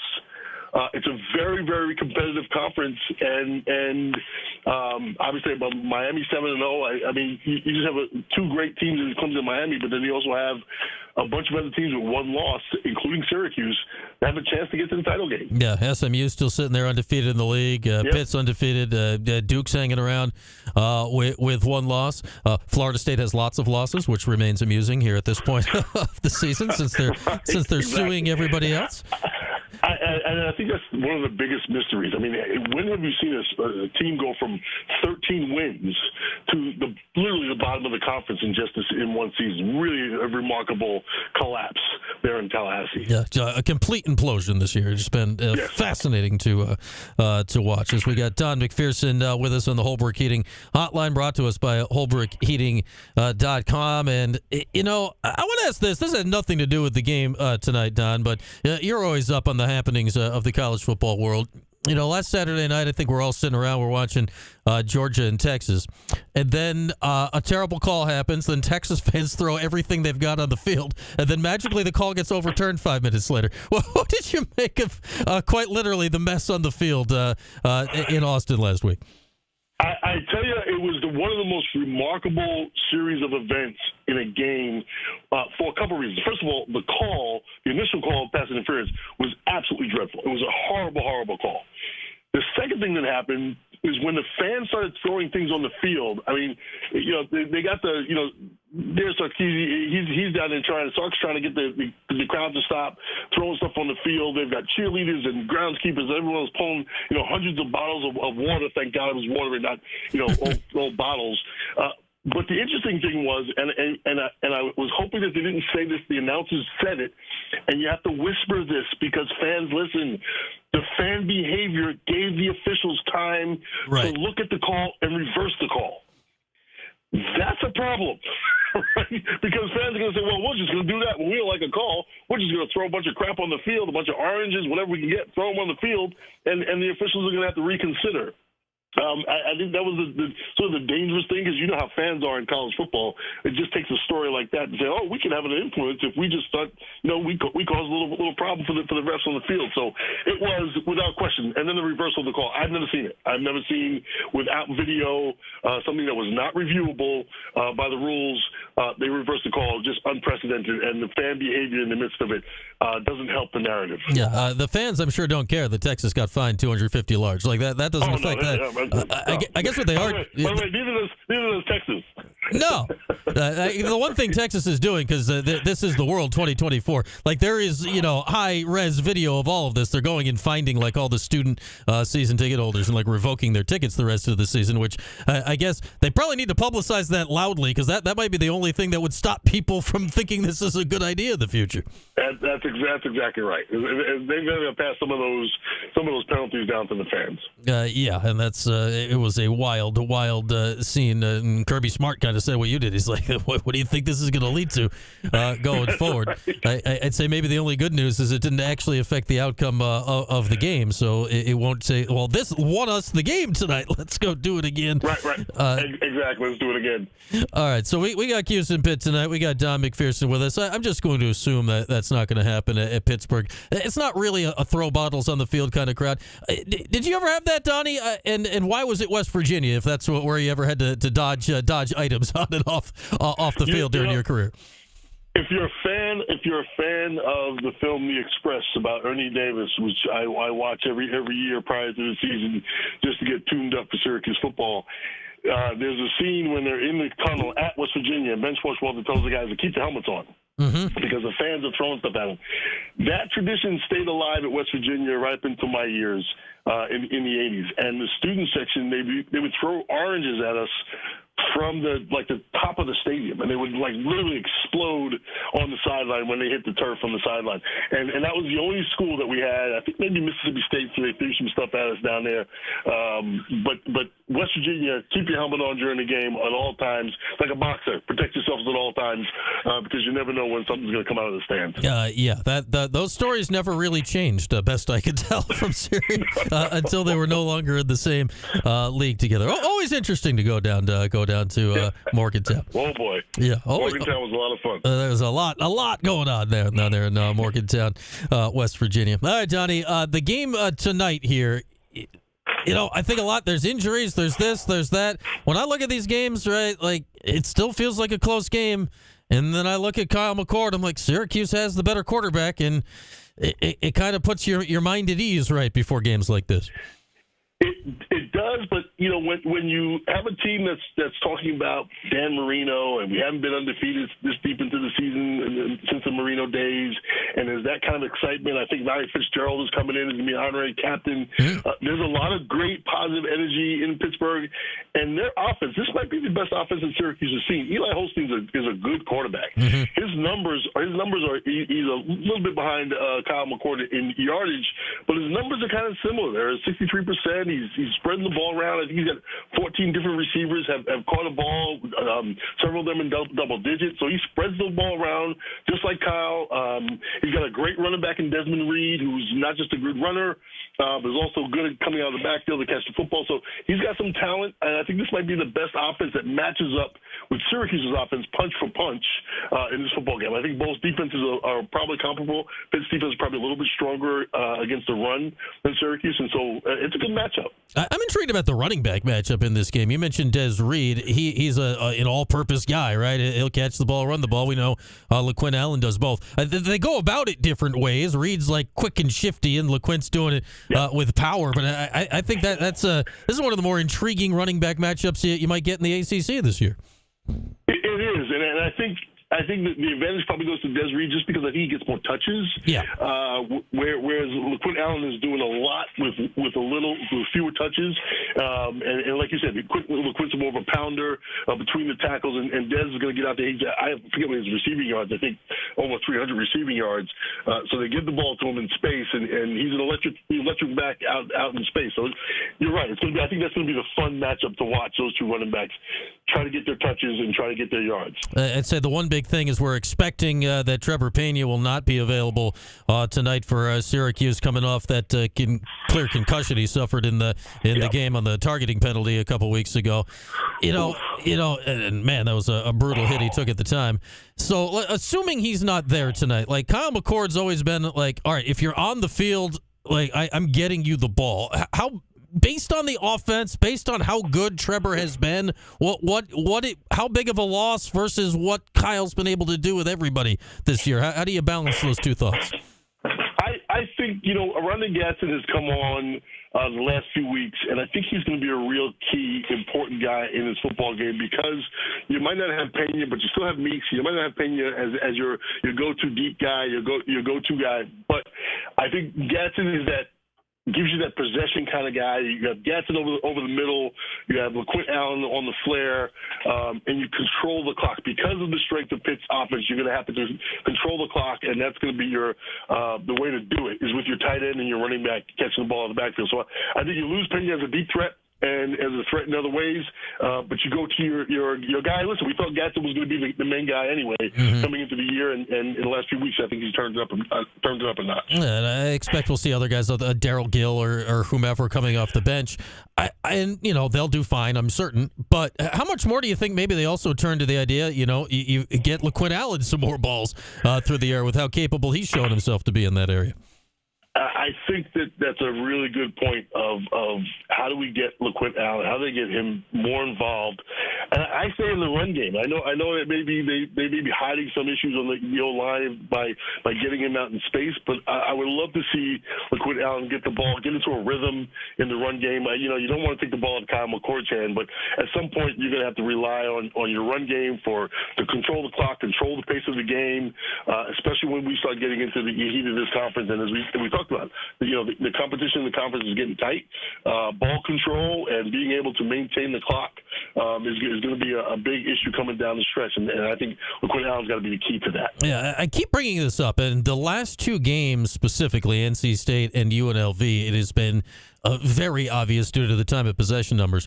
I've never seen a team with such time of possession advantages that is a throwing first offense. It's a whole new way of doing stuff, Donnie, and it seems to be working out quite well here the last few weeks. Yeah, Brian, we talked about that last week, that so many of Kyle McCord's balls are not deep balls, and he's not going home run. Although he does throws a nice home run ball, especially with Pena going vertical. But they have the more ball control. I think they have, again, talking about using Quinn Allen in the run game. I think they've sort of replaced a sort of pound away run game with a short passing game, high completion percentage, good clock control. As long as you're completing passes, the clock still keeps running. You can control the game that way. And so, yeah, I think that's been the strength of how Kyle McCord has matured. I think he definitely has been patient with the ball. I think it's a sign of a really good quarterback when you take what they give you and get first downs. And I think to your point about controlling the clock and time of possession with the passing game, that's how they've done it. All right, Tony, what do you think decides the game tonight? What's it coming down to?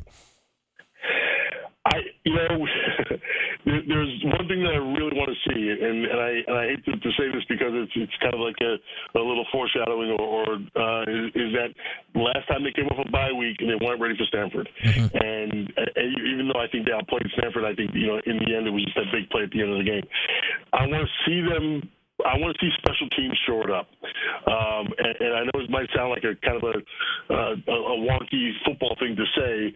I think the offense has been strong. The defense has got to tackle better, and especially with Des Reed, you're gonna have to tackle that guy.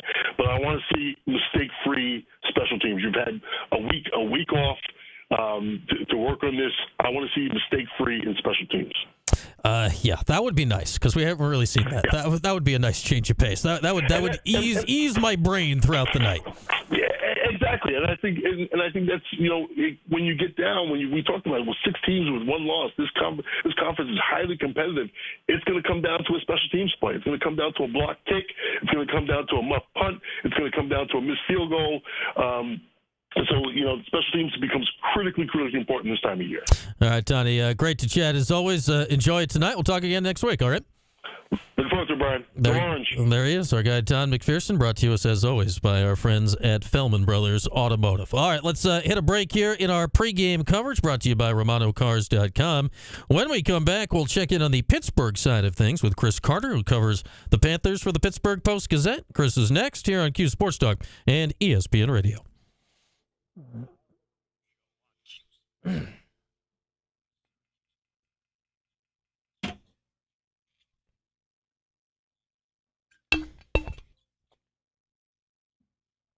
We love Donnie.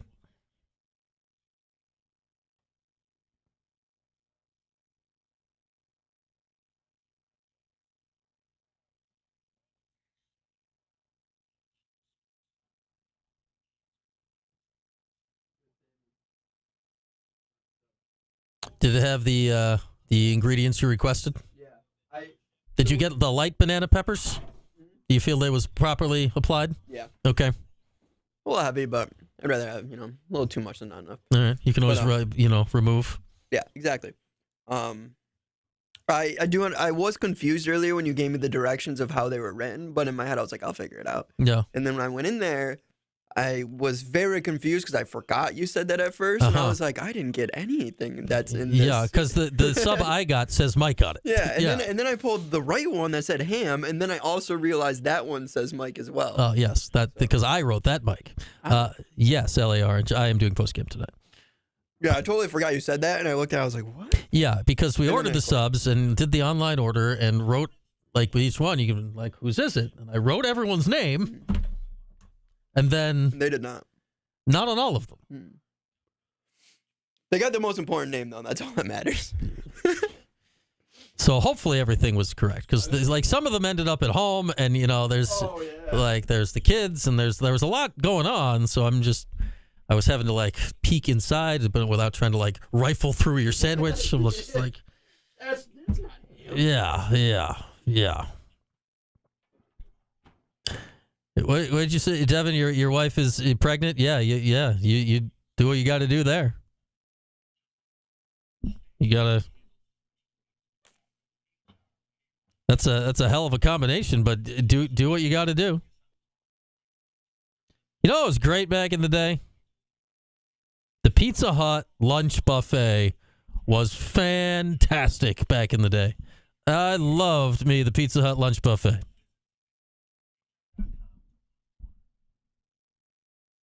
We did all DeBella's subs, Zach, is what we did. We did a little. I was had to pick up the kids and move them around earlier. DeBello's was right on the way, so I did a little advance ordering.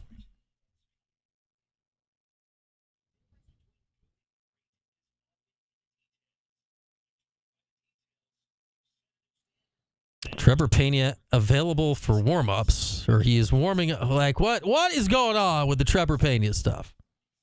Like, we're gonna have to keep Twitter tabs on this here.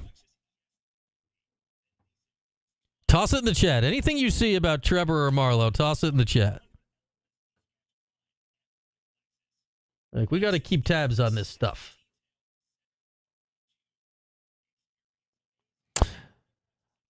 Yeah, we're gonna, I think, convene in the conference room, LA Orange. We have the large TV in there.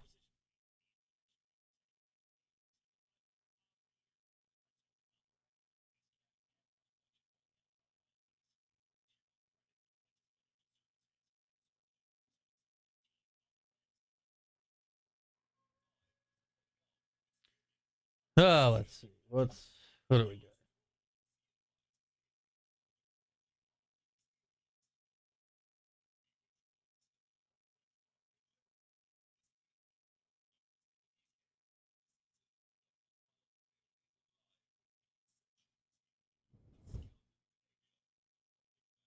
He might be slightly busy currently, Zach.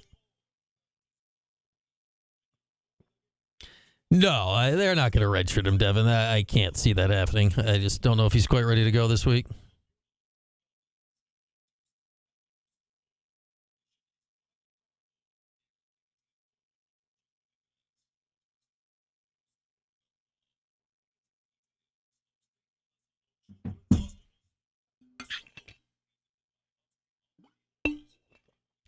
Fish tender, what's up?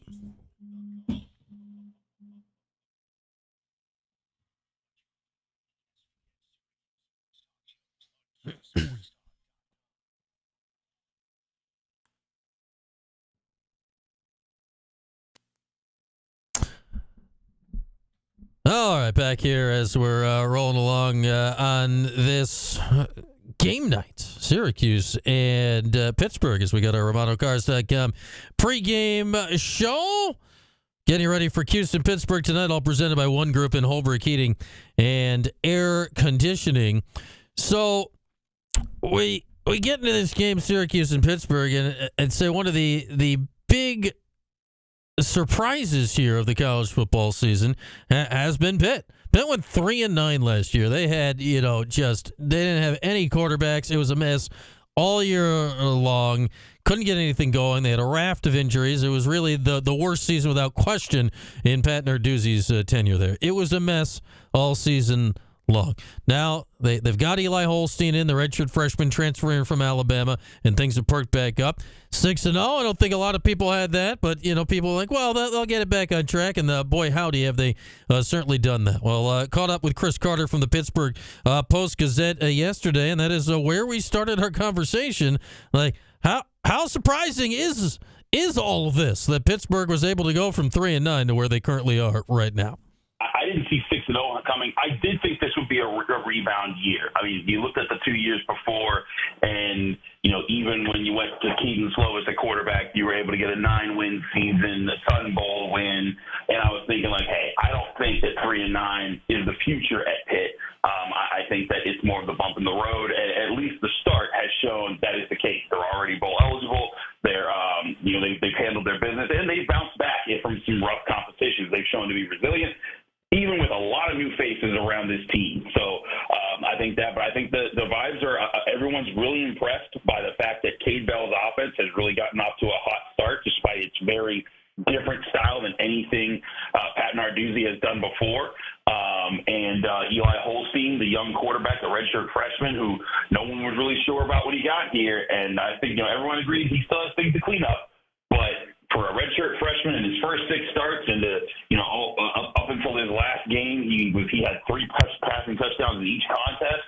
I think everyone's impressed by how he's going, and I think everyone's eyes are on, hey, can he improve? Can this be the floor? And he has a much higher ceiling. That's what I think everyone's looking for at Pitt right now to see if as they try to step into the second half of their season. Yeah, Holstein's been pretty darn good. Pretty darn good, all things considered this year for Pitt. Should be an interesting quarterback matchup. And, obviously Syracuse and Pitt, they play every year, Chris. They played every year since 1955. They played a million times. Yet, it doesn't always feel like there's been great anticipation for this game every year. This year, I'm feeling it, man. I don't know about you. Like 6-0, 5-1. I'm feeling more excited, at least from a Syracuse perspective, about Cuse and Pitt than I can recall. Are you getting the same sense down there on the other side of things? I think there's a general excitement. I think part of it is the national conversation. Pitt and Syracuse have been together for such a long time that stems back long past the ACC. And the problem is right now is just the ACC is just not the talk of the country. Heck, you had an undefeated champion in the conference not even invited to the college football playoffs last year. Mm-hmm. And however you feel about Florida State, that had never happened. And it had been crazy. So when you got a 6-0 team in Pitt and a 5-1 team in Syracuse, you think that, in a primetime game, you think that the country might be like, hey, let's stop in and check this out. But people are playing it off. And, hey, I think that's just what happens with the ACC because of the four big conferences right now in football. It's the one that people like to downplay the most. But personally, as a person who just really enjoys football, I think this is a very intriguing matchup. You got two very talented, very successful quarterbacks in the first half of the season, duking it out in an old-school rivalry game, primetime football, and I think that deserves a lot of attention. These are talented teams. And listen, the winner of this game is going to have the edge over the other as moving forward as far as getting to the ACC championship game, which honestly, I think that everyone should be looking at right now as seeing as a wide open contest. Miami's at the top there, and Clemson's right after them. But Pitt's got a shot at Clemson. If Pitt wins this game, they get a shot at Clemson later in the season. If Syracuse wins this game, they're putting themselves in a position where one slip up and they're right in it as well. So the ACC, I think, is a better football conference than people are giving it credit for, and there's a chance for both of these teams to put on an example of that tomorrow night at Acrisure Stadium. Yeah, I mean, Pitt, it's a tough road they've got, but they've got Clemson and SMU. I mean, two teams that need to be beat at some point. Syracuse wraps up the regular season with Miami, so they all have chances anyway to take out some of these teams at the top. I don't know about you. Like, I look at it, I think it's those three teams right now when you look at SMU, Pitt, or SMU, Clemson, and Miami, and I'd toss Pitt and Syracuse in as the other two teams that maybe have a shot, right, if it breaks right, to make a move in this league going forward. No, yeah, it's funny. I was watching the ACC network over Pitt's bye week, and they were doing a segment on who are the top challengers for Miami, and they just put Clemson and SMU, and I'm like, there's an undefeated team at Pitt. There's a one-loss team. What's going on here? But I think part of it is a lot of college football is reputation, it's history, and let's face it, Pitt and Syracuse haven't been the dominant forces of the ACC. Though I will say Pitt has had they have the second most successful team in the conference in the last decade behind Clemson as far as wins and success and all. But I look at what they've been able to put together. As a history, I think that's where a lot of the weight that people are putting on it when they try to downplay either of these teams. But both of these teams have positioned themselves to prove things moving forward. Now, here's the thing. You talked about Syracuse ends the season with Miami. Pitt's got Syracuse. They got SMU the next week. They got Louisville still on the schedule. Clemson still on the schedule. These are some serious opponents to beat. And Pitt has had some remarkable comebacks. Yeah, I was there in Cincinnati when they were down 21 points in the third quarter, and then they just stormed back and won in Cincinnati.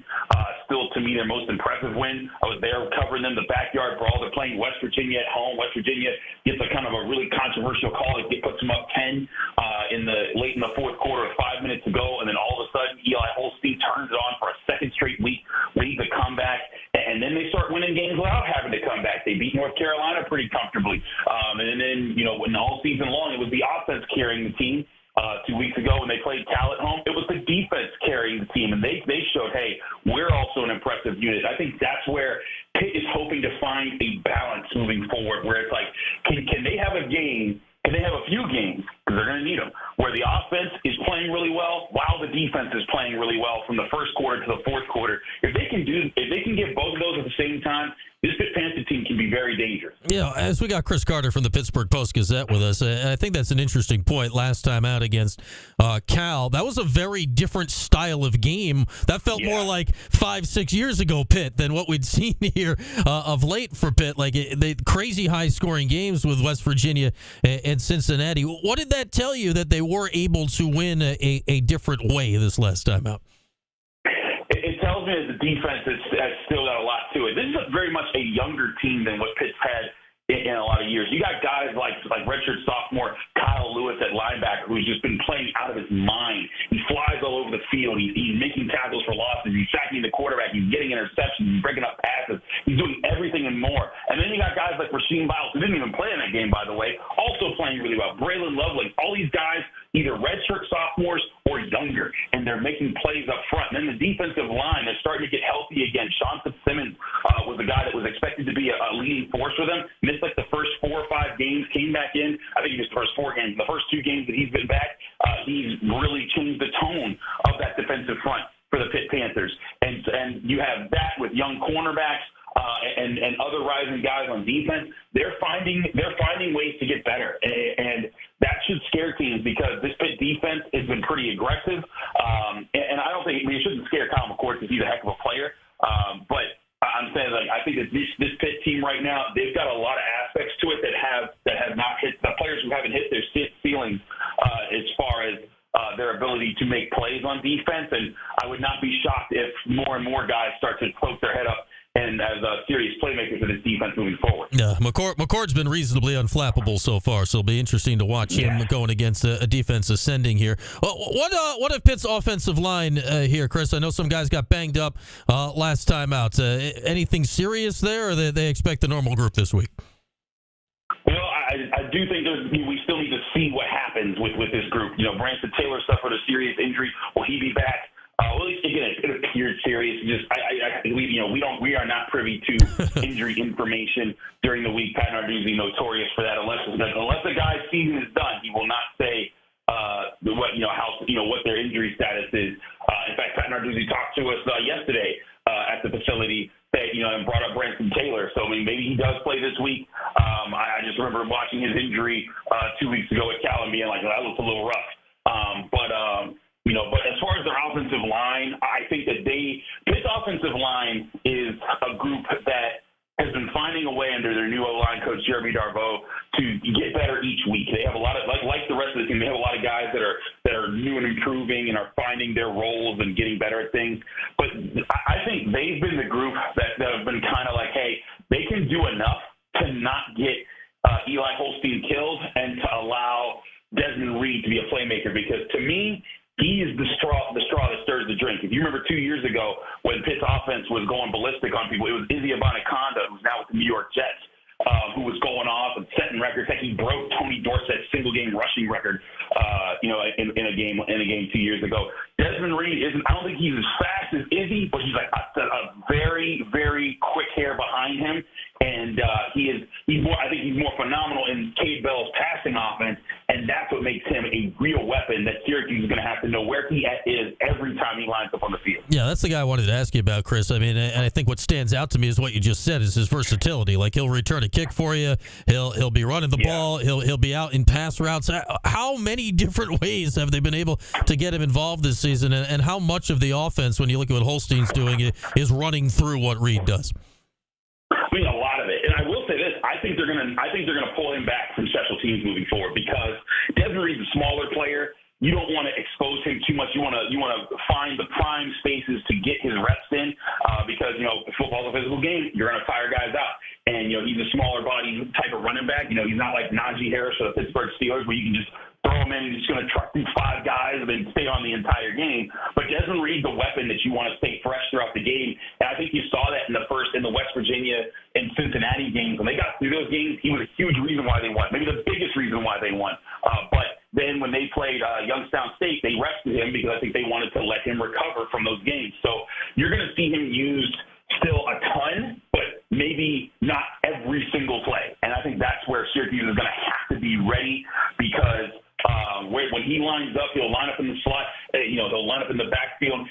be aware of him. Even when he starts to look like he's a blocker, I think that's when he's most dangerous. When he runs a delayed route, if you have a linebacker on him, good luck. Like you need a linebacker that's fast in space, that's quick and smart. Because even if you're quick and you're fast, he looks to try to catch you looking the other way, or just lulls you to sleep just long enough so that he can just run that quick little Texas route, breaks over the middle. All of a sudden, he has inside leverage on you, and then good luck because you're in a foot race with a guy that can beat most people in a foot race. So that's where Desmond Reed's going to catch you. He's very smart as well as quick and fast.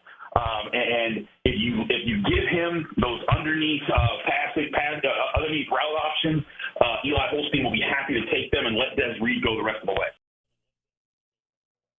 All right, so there we are, our guy Chris Carter joining us yesterday from the Pittsburgh Post-Gazette. Time for a little This Day in SU football history.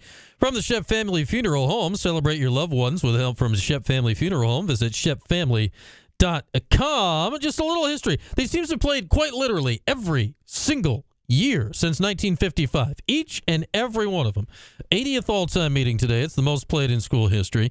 While both teams aren't ranked today, Syracuse is just outside the top 25. Pitt is ranked 19th. It did cause me to look up this. These teams have not met with both teams ranked since 1991, a game that Syracuse won. So it's been a minute.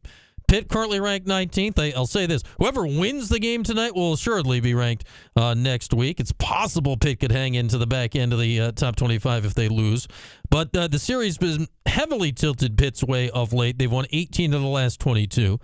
Cuse last win in Pittsburgh, their only win in this stadium was 2001.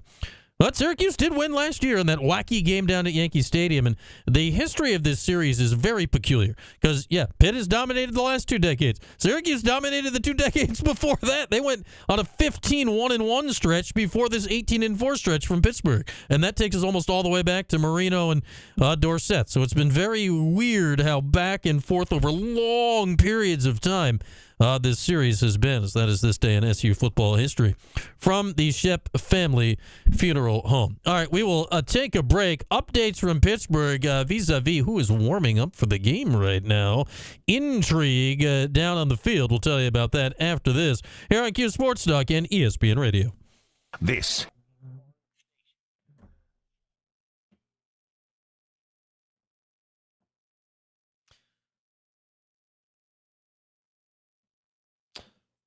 Pete Thamel breaking some news.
I'm very confused at the Trevor Pena concussion recovery timetable.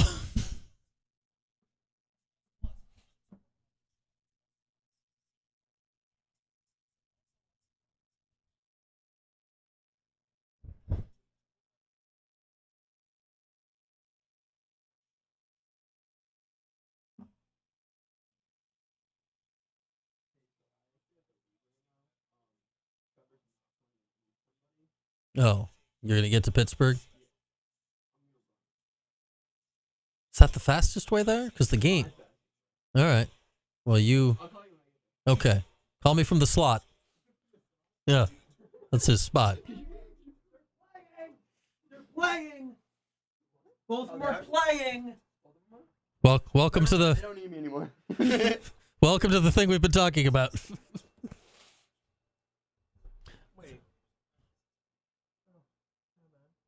Just 2 minutes ago. Yeah. Well, that's what Pete Thamels tweeted. So if we're going to see Marlowe earlier than we think, is he going to show up here in the next 5 minutes? Well, it's not earlier than you think at all times. Oh, because now I think I'm going to see him in the game. He said earlier than you think like 2 days ago. You know what would be even better? Yeah. They have Pena and Marlowe in for the opening kickoff, and as soon as the foot strikes the ball, they just leave. They never show up again. Played. I'm really confused at whatever concussion protocol Trevor's been through here in the last few days. I'm really confused about why we bother asking people questions. Yeah.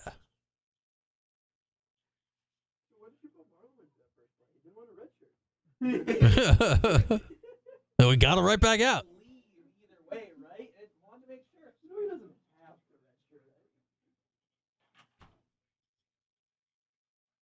We got some DeBella's subs, Kev. It was on my way.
ESPN 97.7 and 100.1. Watch live on QSportsTalk.com.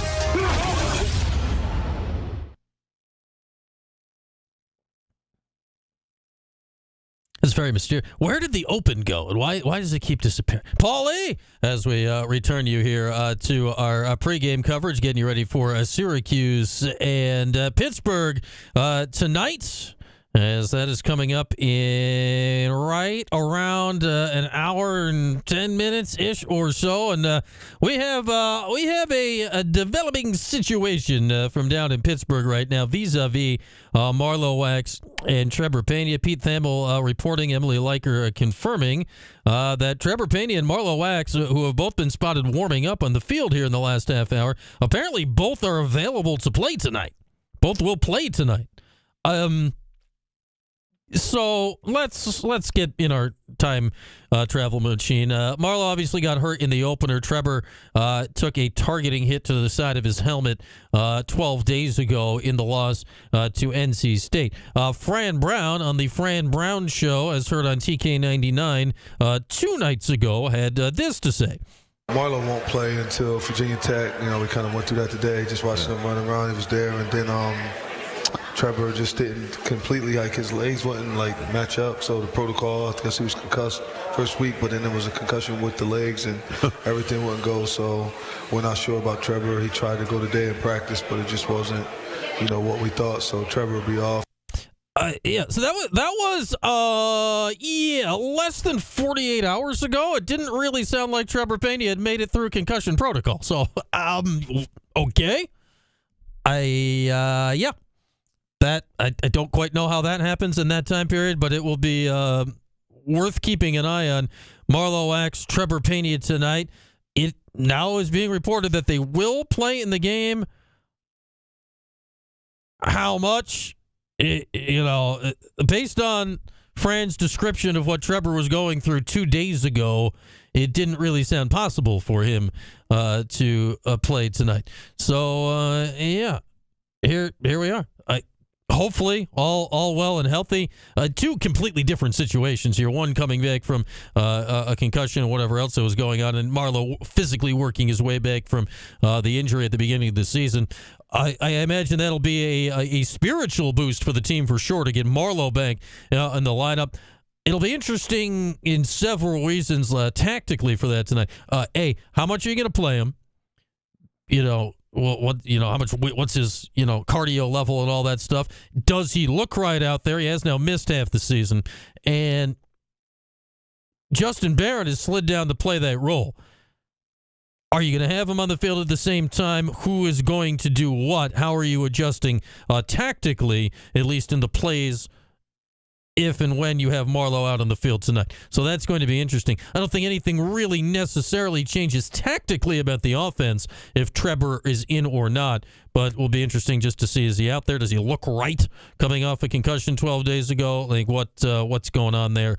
And what exactly happened in the concussion protocol in the last 48 hours that protocoled him available for the game tonight? So I'll be intrigued to hear if that question is asked of Fran after the game. We'll try to get you whatever Fran sound that we have after the game, as always, during our post-game show. So do come back to us here after the game on ESPN Radio and Cuse Sports Talk for our full post-game coverage with your calls and all the Fran Brown that we can procure after a road game. So we had been riding under the assumption of no Trevor Pena and no Marlowe Wax based on comments from Fran Brown 2 days ago. Have things changed? Was this, gamesmanship for Pitt or whatever? I don't know. Who knows? But there we are. There we are. Talk about a home field advantage. The Orange are on the road, but it brings to mind the home field advantage of Marriott Syracuse downtown. Your home advantage for breakfast, lunch, or dinner any day. Home of the home game tailgate. We'll be back there next Saturday at a time 3 hours before kickoff, whatever that is. They'll probably tell us when that game is going to start at some point, but we'll be at the Marriott next week, and Shaughnessy is unbeatable with the free parking, the shuttle, that now they've worked in the buffet and a beer and the whole thing. It's fantastic. Coming out and say hi when we're out there 3 hours before whatever kickoff time is a week from now, next Saturday, 9 days into our future. With that, we'll step aside. The good news, sounds like Marlowe and Trevor are going to be playing tonight, as reported by Pete Thamel, confirmed by Emily Laker and others. They're on the field. I've seen video of them on various Twitter accounts of them warming up before the game, but something that we'll try to keep monitoring here over the course of our next hour together up until kickoff. With that, we will step aside for a few. We're back after this for hour 2 of this part of the pregame program and our last hour of countdown to Syracuse and Pittsburgh after this here on Cuse Sports Talk and ESPN Radio. Today.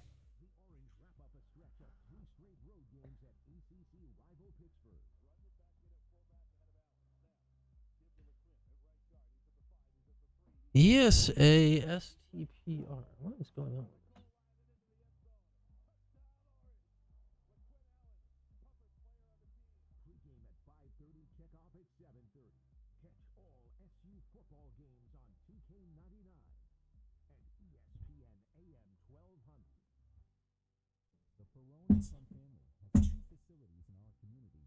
serve you in your time of need. Park Street in Syracuse and Taft Road in Liverpool. Two great locations, one great name. Barone and Son Funeral Home. Hi, this is Juliana with my Aunt Marie, cousin Vinny, and grandfather Anthony. Barone and Son Funeral Home is here for you, your family, and your friends and neighbors from all over Central New York. Thanks, Juliana. We have invested in our community with 2 locations to better fit an individual and family's needs. Taft Road in Liverpool and Park Street in Syracuse to serve all Central New York families. Great point, Mom. I work side by side every day with my family so that we're here when the community needs us. We create honoring and healing memories. Visit us today on Park Street or on air conditioning, plumbing, and electrical.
I'm doing things, Zach. I'm very busy doing things. Hmm?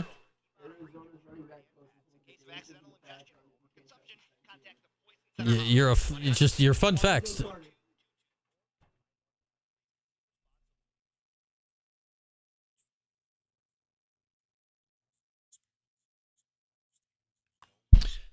Okay.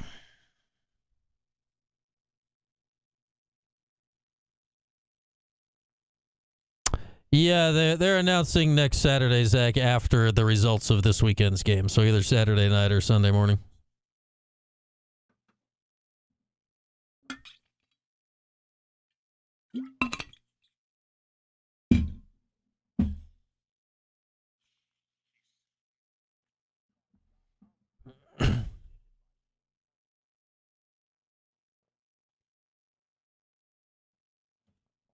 That it is. Back at it here on this Thursday evening. We're about an hour away from kickoff tonight. Still going over the news coming in from Pittsburgh that apparently both Trevor Pena and Marlo Wax will be available for the game tonight.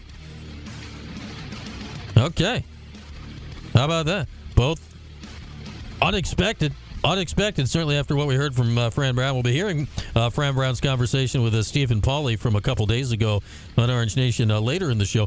Parts of it will be outdated, but we will go into it knowing that things clearly have seemingly changed here in the last 48 hours, injury news-wise, or Fran is just a clever little cat about letting that information out of the bag over the course of the week. But I think it's going to be fascinating. The Marlowe thing especially. I don't know where he's at in his recovery, because it sounded very clear earlier in this week that Fran was, pie in the sky for tonight, but kind of planning on Marlowe being back for the Virginia Tech game 9 days from now.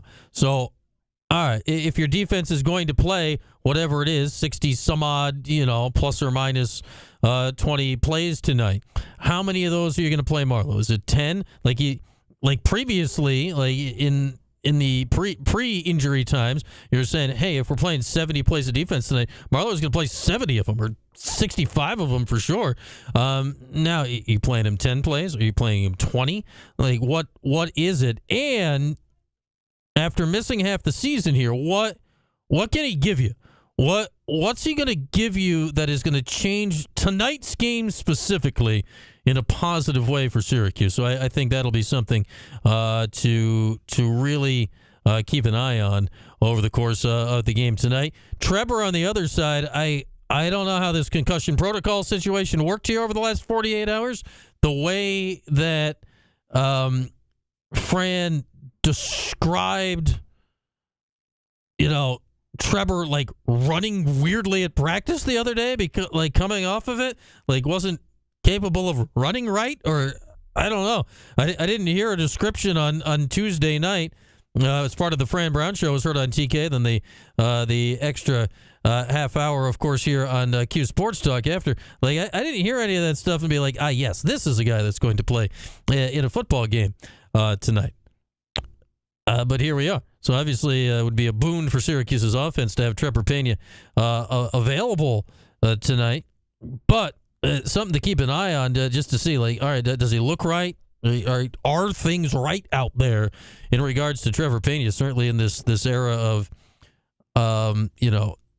head injury awareness, concussion awareness, all this stuff that we go through here in 2024, being, kind of wise to the world around us in ways that maybe we had not been prior to that. So definitely something to keep our eyes on here tonight for sure, just to have a sense of what's going on in the world, because who knows? Who knows? It feels the stories have changed rather significantly here in the last 48 hours or so. Less than 48 hours. The Fran Brown Show started at 7 o'clock on Tuesday night. We're not quite at 7 o'clock here on our a Thursday evening, getting you ready for Syracuse and Pitt. So, if available, good news for Syracuse. Snap counts, the whole thing. We'll keep an eye on it, how it goes, how much they practice. Obviously, Marlowe's been working his butt off to get back. Fran even tossed out the idea of maybe Marlowe considering a red shirt. I didn't.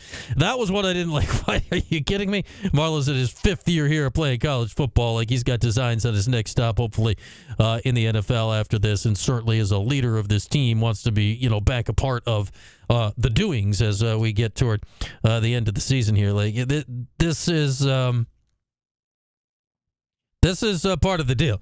That said, if any of this was a clever subterfuge by Fran Brown, knowing how football coaches operate here just a little bit,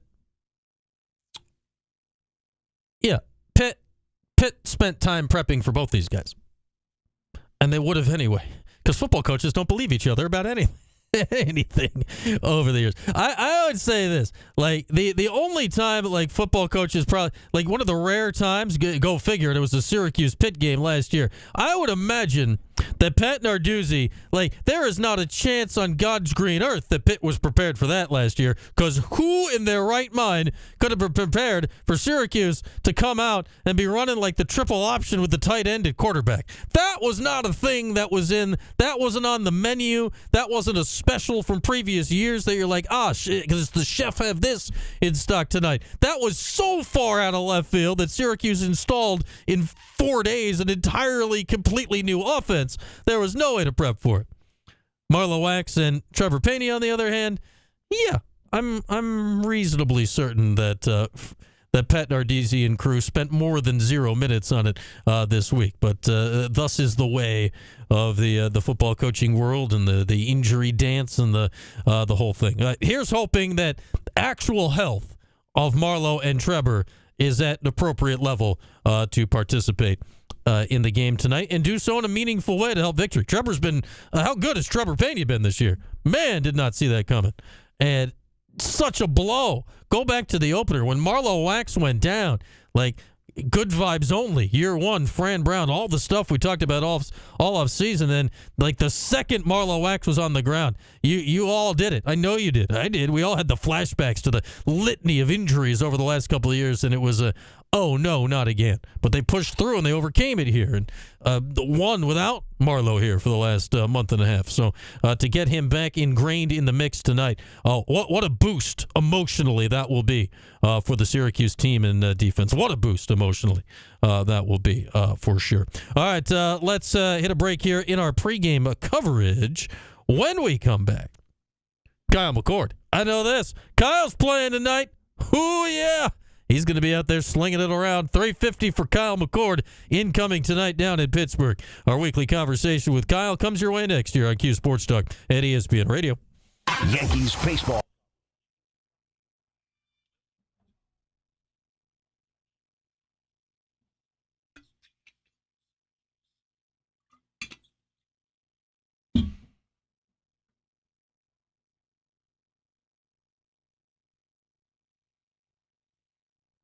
All right, so Marlowe and Pena. How about it? How about that?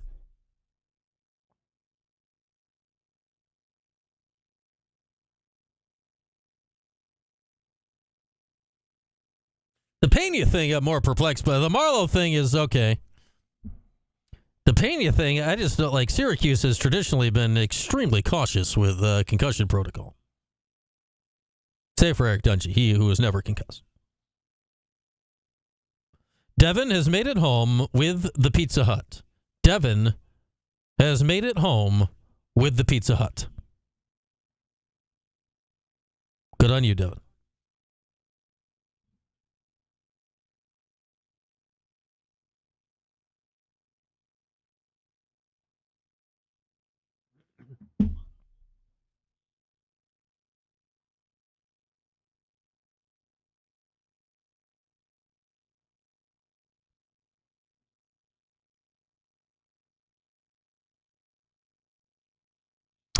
That's good, Ron. No damage is a good thing. Yes, ESPN 1200 is the game broadcast. Yes, Tim.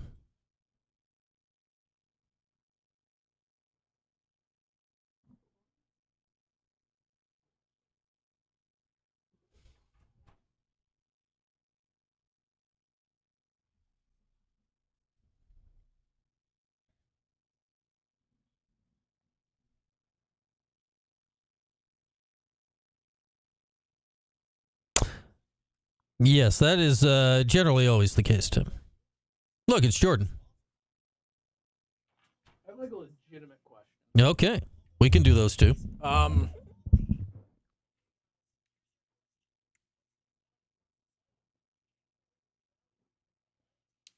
don't even know how to word it.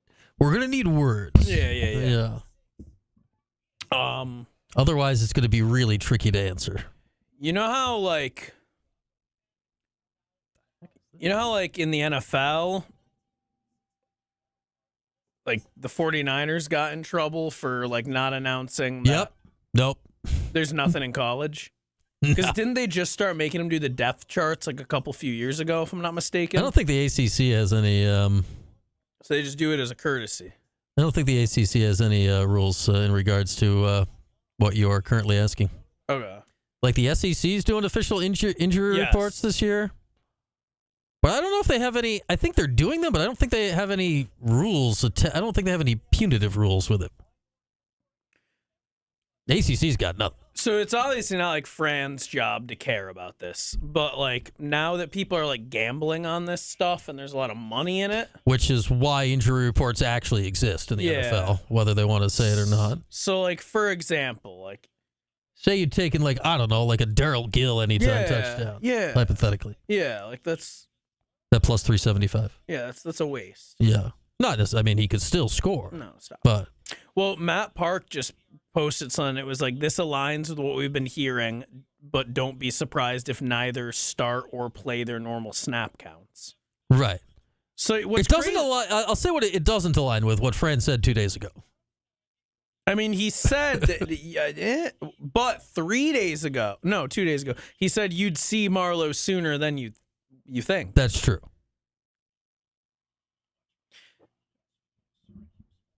I wonder.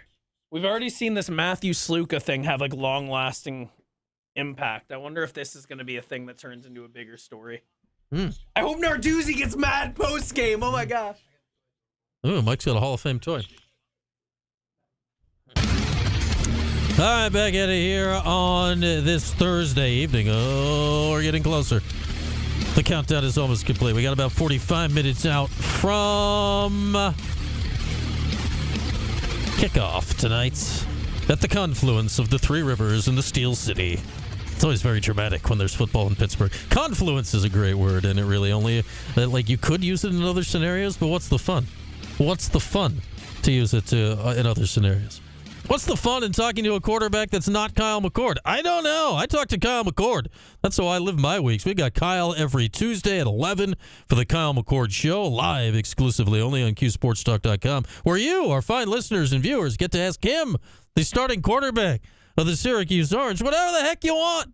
Get in the chat. You ask him whatever you want. I also have him on my show during the week, brought to you by our friends at Davidson Ford of Clay and Davidson Chevy of Rome. And we bring to you now a portion of that conversation from earlier this week. And we started with Kyle. First off, simply, what you been doing? What'd you do on the bye week, Kyle?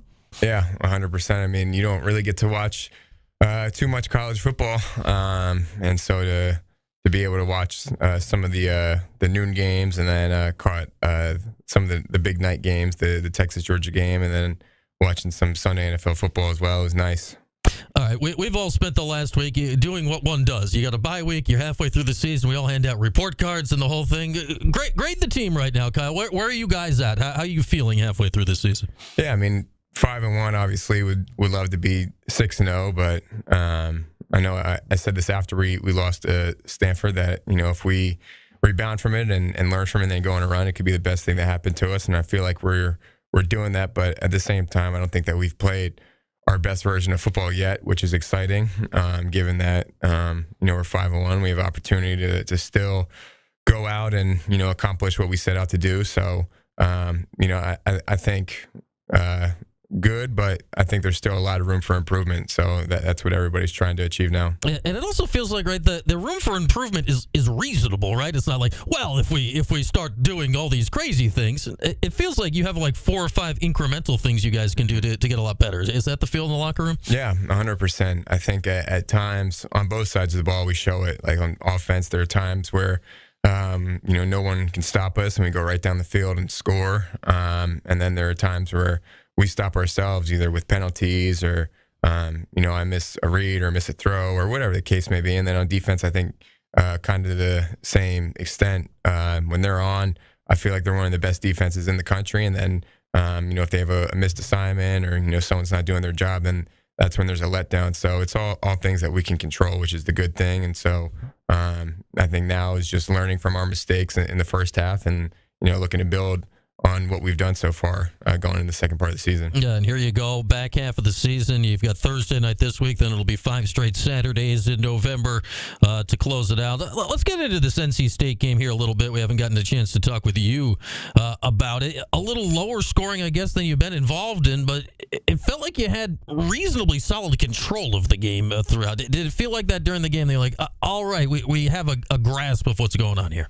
Yeah, I think we moved the ball extremely well. I think we only punted one time, and it was at the end of the half, right? To kind of run the clock out. But I mean, we just feel like we left a lot of points on the field, especially in the red zone. I think we had a few red zone trips where we came away with nothing.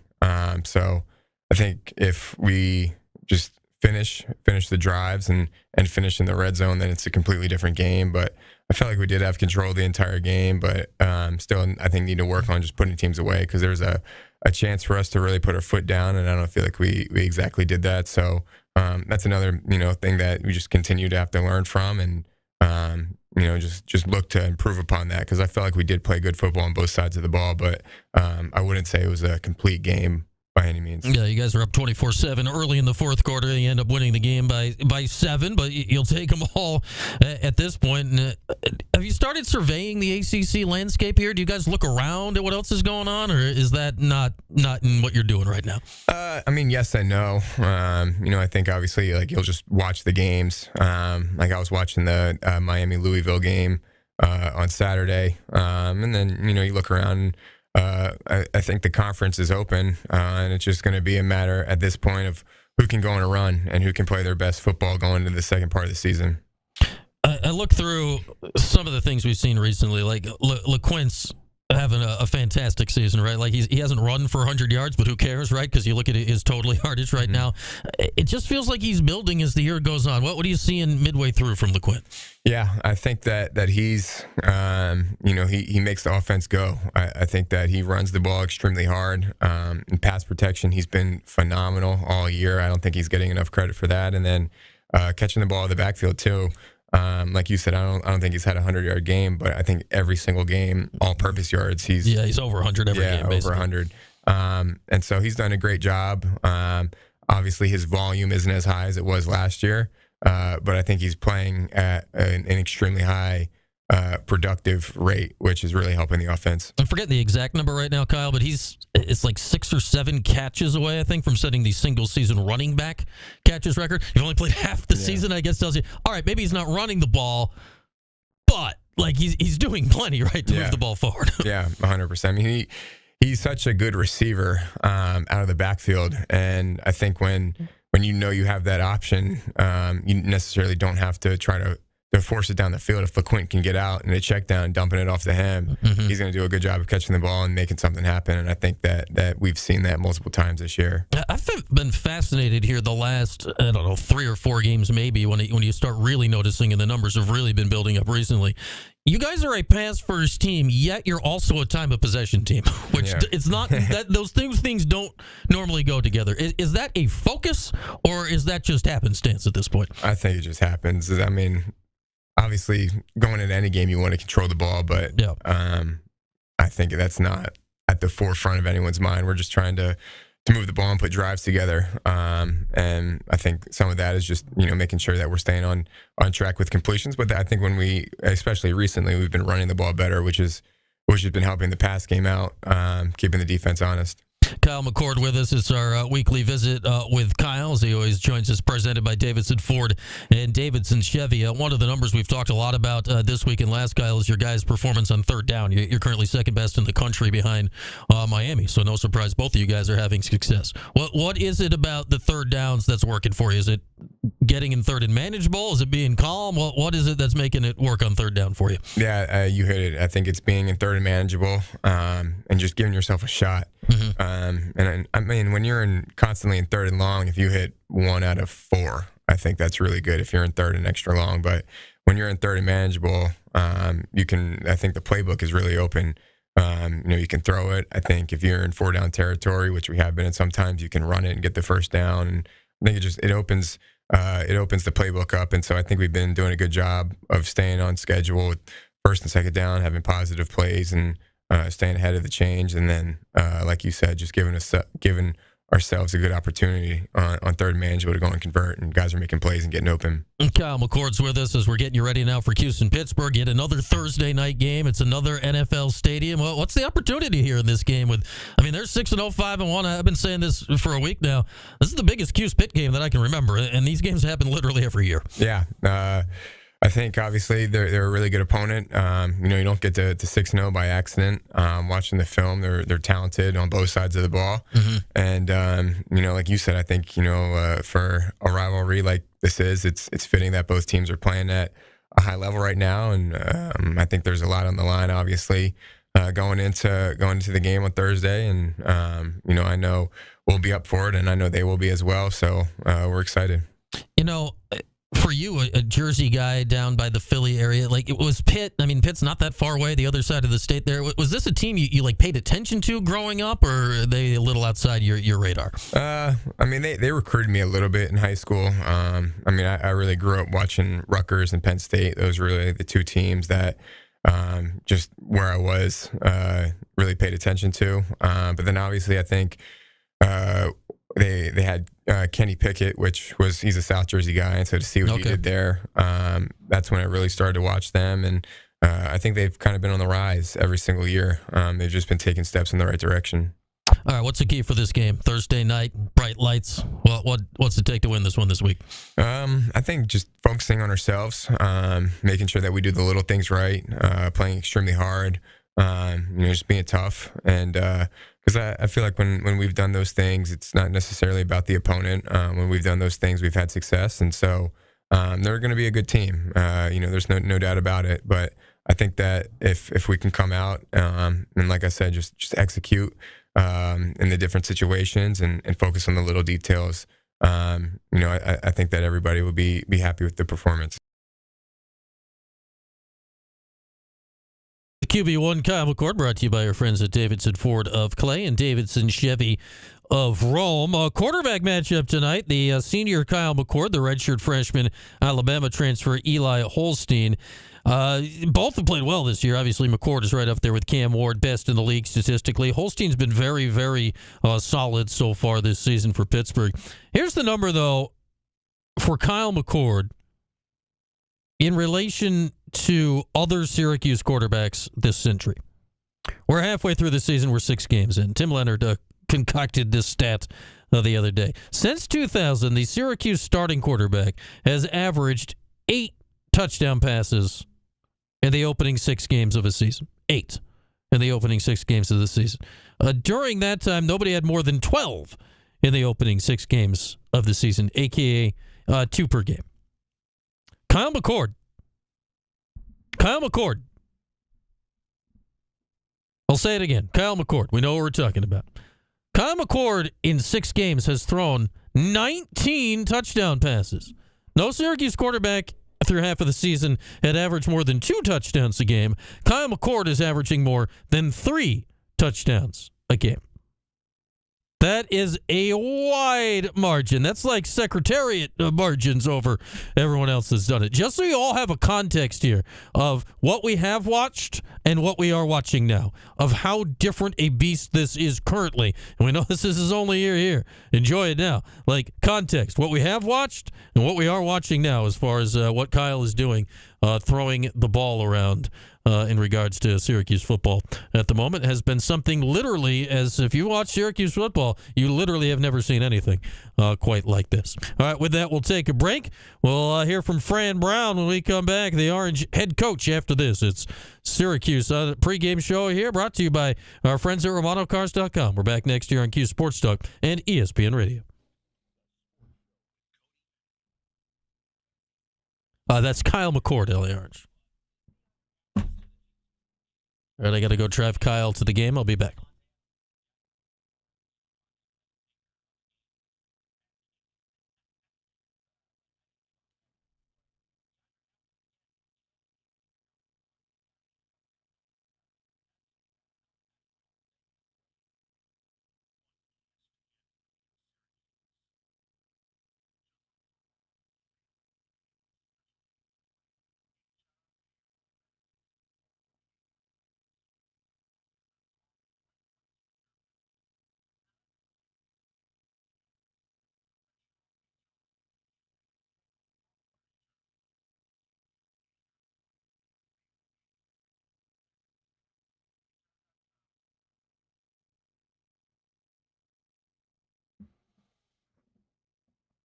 We talking about YAML? Yeah.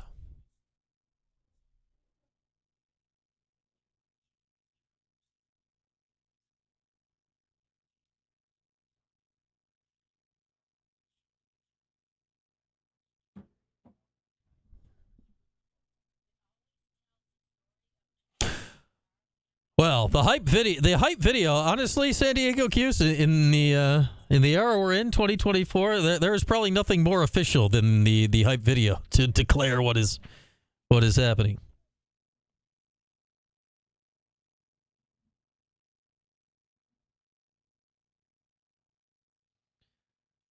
Hype video official.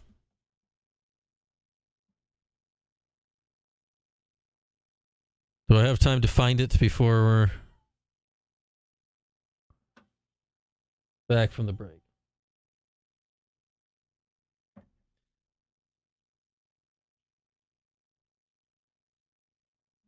Internet, go faster, please. Use football. I did not get a roast beef sub. I got an Italianish sub, Kev.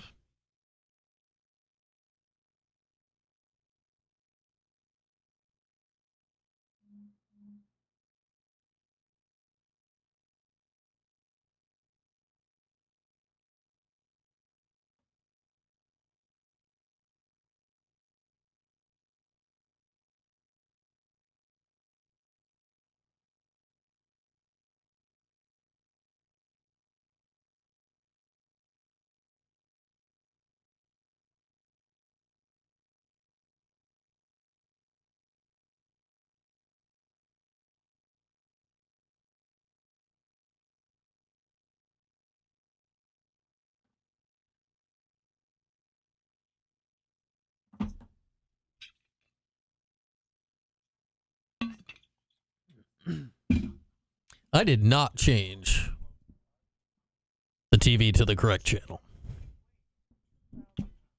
This is not ESPN.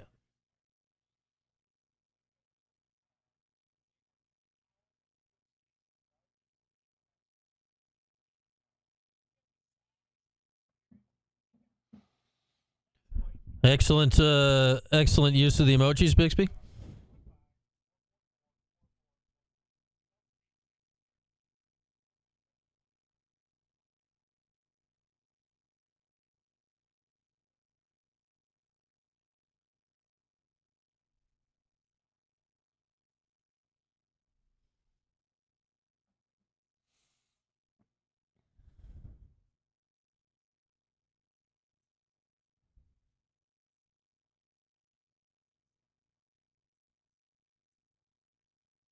Mellow Yellow can't possibly exist anymore, can it? that still a beverage?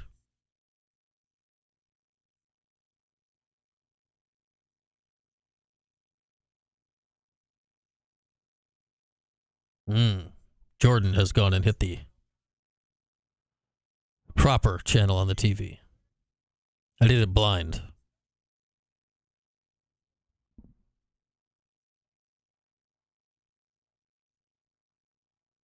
It's National Dr. Pepper. I do like a Dr. Pepper. I get down with a Dr. Pepper now. This is the RomanoCars.com pregame show presented by Point Guard Advisors and Charles Heating, Air Conditioning, Plumbing, and Electrical. That it is. Brian Higgins with you as we get closer and closer. About a half hour out now from Cuse and Pittsburgh today. On this portion of our pregame show, we always like to bring you Stephen Pauly's weekly chat with Fran Brown as he joins Orange Nation generally on Thursdays. It's more 2 days before the game than the day of the week. Today, the game is on Thursday. You join them on Tuesday. And as detailed throughout our pregame show today, I'd say some stuff has changed. They will be talking about, you'll be hearing some Marlo Wax and Trevor Pena conversation. Keep in mind, this was 2 days ago. We know now that they are both warming up and expected, apparently, to play in the game tonight, as now is being widely reported, first by Pete Thamel of ESPN. So excellent to have Marlo Wax back. The timeline here of the Trevor Pena concussion clearance, I do not know, but both expected to be available tonight. So that's a portion of this conversation. Not much else was discussed as well. And they begin with the bye week. Here's Steve and Pauly with Coach Fran. Does a bye week just kind of lend itself to a slow start in the next game? And we see it across all sports, whether it's football. We saw it in the Major League Baseball playoffs with the favorites getting off to a sluggish start because they had to sit around for a little bit. So I ask you that question. You know, you're a head coach for the first time. You just went through your first bye week prior to the Stanford game. Does a bye week just lend itself to a slow start? It just depends on how you attack the week. You got to attack the week the right way. I think it all depends on how you attack the week and, where your players' mental is at. Are they locked in? Are they ready to go? You got to make sure you do proper, I would say, pregame warm-up. Make sure you get ready to play football, so get ready to play baseball, whatever it may be, get ready. But you can't also, you got to take your hat off to the other team. They might just out-prepare you, but you know what I'm saying? So I think it just goes both ways. Did you consider tweaking anything from the first bye week to the second bye week? I know yesterday at your weekly news conference, you kind of put it on yourself. You said it wasn't on the players, but the players got off to a little bit of a slow start against Stanford. Did you think about tweaking anything this time around? No, I kind of went through it the same way. Just touched up on some other things, some different areas, mainly academically first and foremost, so that way it won't creep up at the end of the year. And you got guys that are ineligible and can't compete after the conference championship. And then, we just worked on, there's a lot of areas that we did like studies where we were weak at. So trying to fix and talk to the coaches about those areas to be able to get better in the areas and just to make sure the players were aware of those areas. So then that way you try to fix those areas during those times, take a couple of days and do that.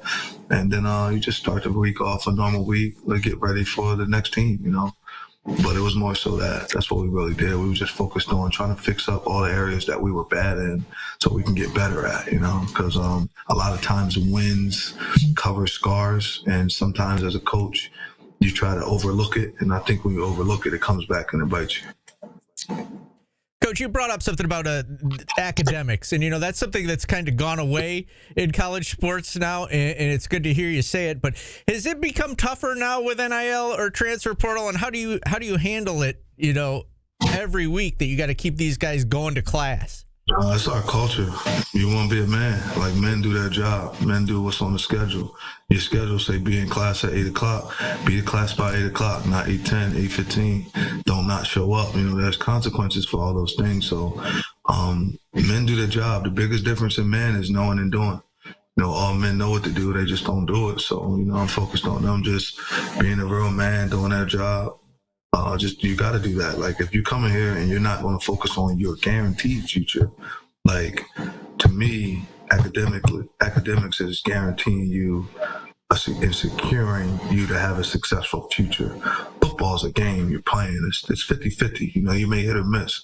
But academically, you can get a degree. That's a 100% chance you get a degree as long as you go to class and do all the things that are needed. And especially with all the help here at Syracuse to have this prestigious degree, with all the help that we have academically, our support staff, you know, just all those guys, everybody that works with us when it comes to academically, Jason and Tommy Powell and all his guys, like those dudes, man, they just do a real good job. Phone with Delilah, I'm very thankful to have the academic staff that we have because they're on top of everything and we all talk together. We have our weekly talks. We do a lot of things that are needed. So I think once the head coach shows how important it is and it's not just talk and you're actually out there living it, walking it and doing it, then they'll do it. So like tomorrow morning, I'll be checking those 8 o'clock classes because we got to leave early. So everybody be in class. And you know why they're going to be in class? Because I'm going to be checking class. Fran Brown joining us here on Orange Nation. And Coach, yesterday you were asked for an update on Marlo Wax. You said he's probably a week away. Kind of a two-part question with Marlo. Is he officially ruled out for Thursday, or is there a chance he might play? And the second part of that is whenever he does come back, how does that affect everyone else? Justin Barron's, been great, and Fadil Diggs and other guys filling in positions. What happens once Marlo Wax comes back? He come back, he come and play. He's played a lot of football, but I don't want to put him on the field and then he can't protect himself. And we just didn't feel like he could protect himself this week, and I think he's close to that. But, it's a lot that goes into it. We're playing a physical football team, and you want this kid to be able to protect himself and be able to run, things of that nature. And then he has a bright future, because he still has a decision to make. Like, do we want to play him 4 games and have him come back next year? Do we want to get things rolling with him? And he just can't protect himself right now. If he could protect himself with as much time as we got left, he'd be right in. I said he's going to be out 6 weeks. So, this is the 6th week. But I think that one more week from what I watch and what I see, the trainers always want to push stuff even further. I think he's playing next week. Like, for me, just watching and seeing and going through it, he'll be playing. You'll see him sooner than you think. That's all I'll say. You'll see him sooner than you think. All right, very good. And then one other injury question. We've had a few of our listeners ask us this. Trevor Pena seemed a little banged up at the end of the last game. Can you give us an update on him? It seemed like he got nicked up against NC State. Is he good to go, or is there an injury concern with Trevor? That's a little bit of an injury concern. It seems like he's it's day-to-day, so we're hoping that it should go through. Like, it seems like he should be able to practice. Like, he got certain things he can do, but you can't see him. He's not moving the way that he usually moves. So it's like, and this kid's done a really good job all year. So you want to do what's best for the kid right away. If it was up to me, I would make everybody play, like whether you injured or not. But he's just, his legs are killing him right now. And it's a 2-part thing when it comes to him. But hopefully, we'll see how it goes today in practice. Today will be the last day to see if he could go. He hasn't went the last 2 days. So if he could practice today and everything will be straight, then he'll be able to play if he just get practice well today. So I guess I'll be telling you guys that tomorrow. I'll see you later, right, Paulie? So I'll let you know how practice went. All right. I appreciate that, Coach. Thank you. Yes, keep us up to date on that. Let's turn our attention to this opponent. And again, they're 6-0. They're ranked in the top 20. What stands out to you about this particular opponent on Thursday night? They got a real good offense. I think their defense gets the ball away when they need to. I think they blow up and they play football when it matters, like all the time. Those dudes are tough. Narduzzi's a tough guy. He's been a great coach for a long time, over 10 years in this conference now, about to be 10, however long it's been. He's just done a real good job. Won the conference 1 year.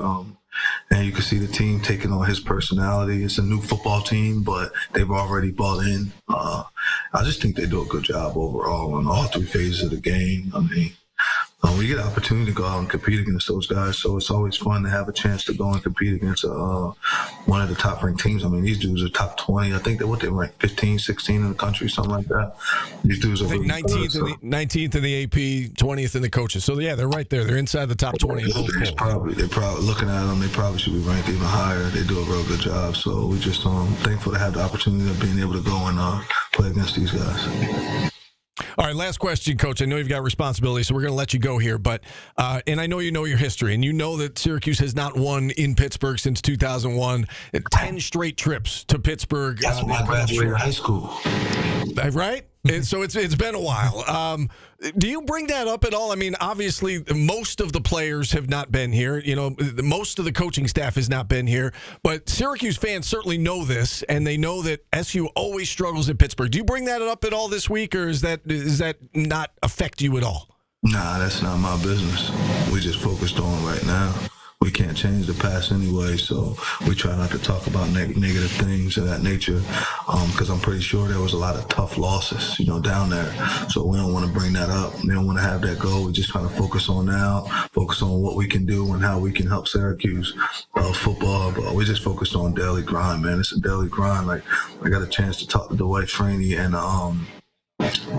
from talking to Dwight Freeney, it was really like, just focus, just have fun, just play, be able to play, doing all the things that are needed for you to be able to do. When you sit there and do it, and then one of the better linebackers to ever play here before, when it comes to Keith Bullock, just try to bring that toughness back. That's all I'm looking for.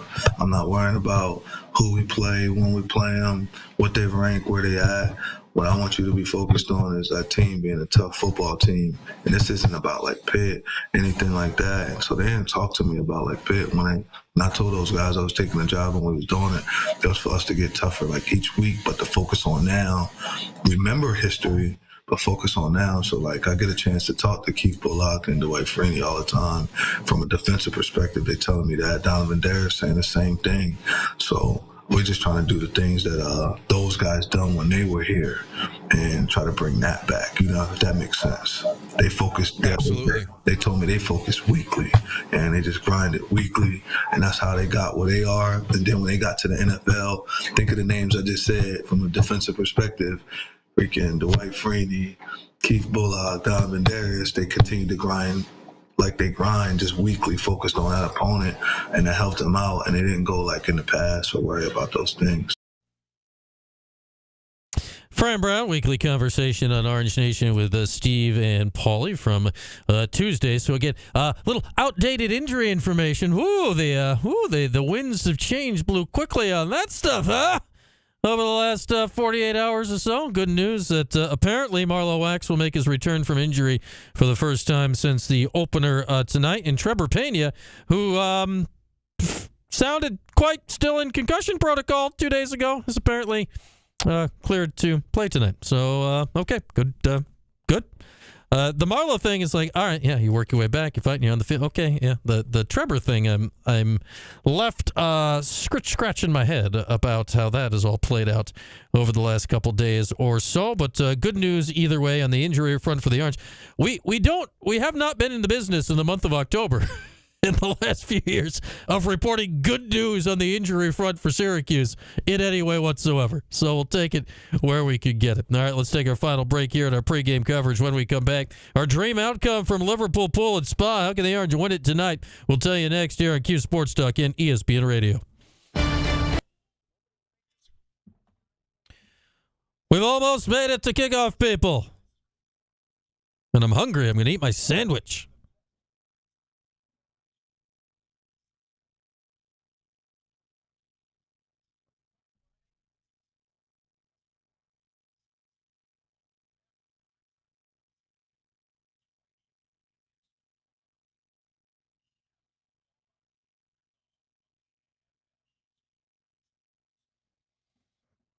Josh Allen's guys got on him.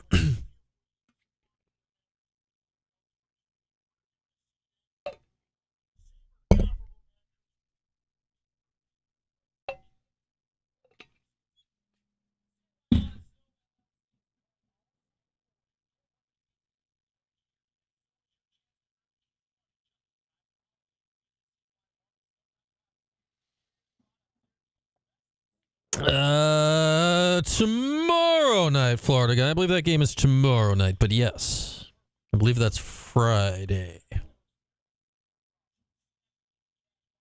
That could be a spicy little game. I suppose it's also possible like Boise and Genti are just that good they smack them, but yeah. That could be a really intriguing game. I think UNLV's a good team. They were a solid team. They were impressive.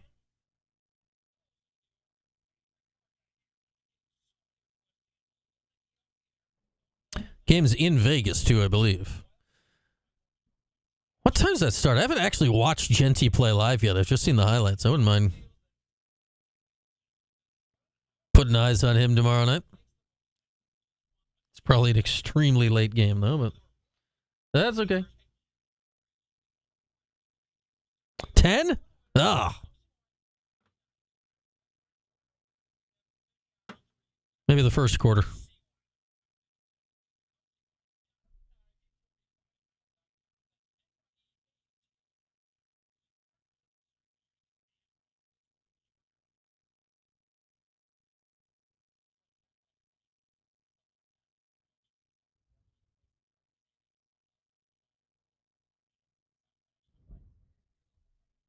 Look, it's Mike.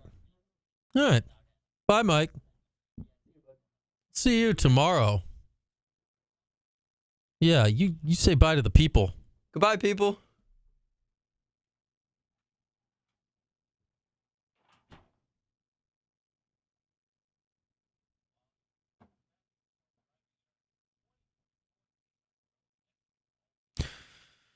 Oh, 1:32, 3:30. What's this? That's 30, 1:30, 2 minutes, 3 minutes, 3:30, 4:30, 5 minutes, 5:30.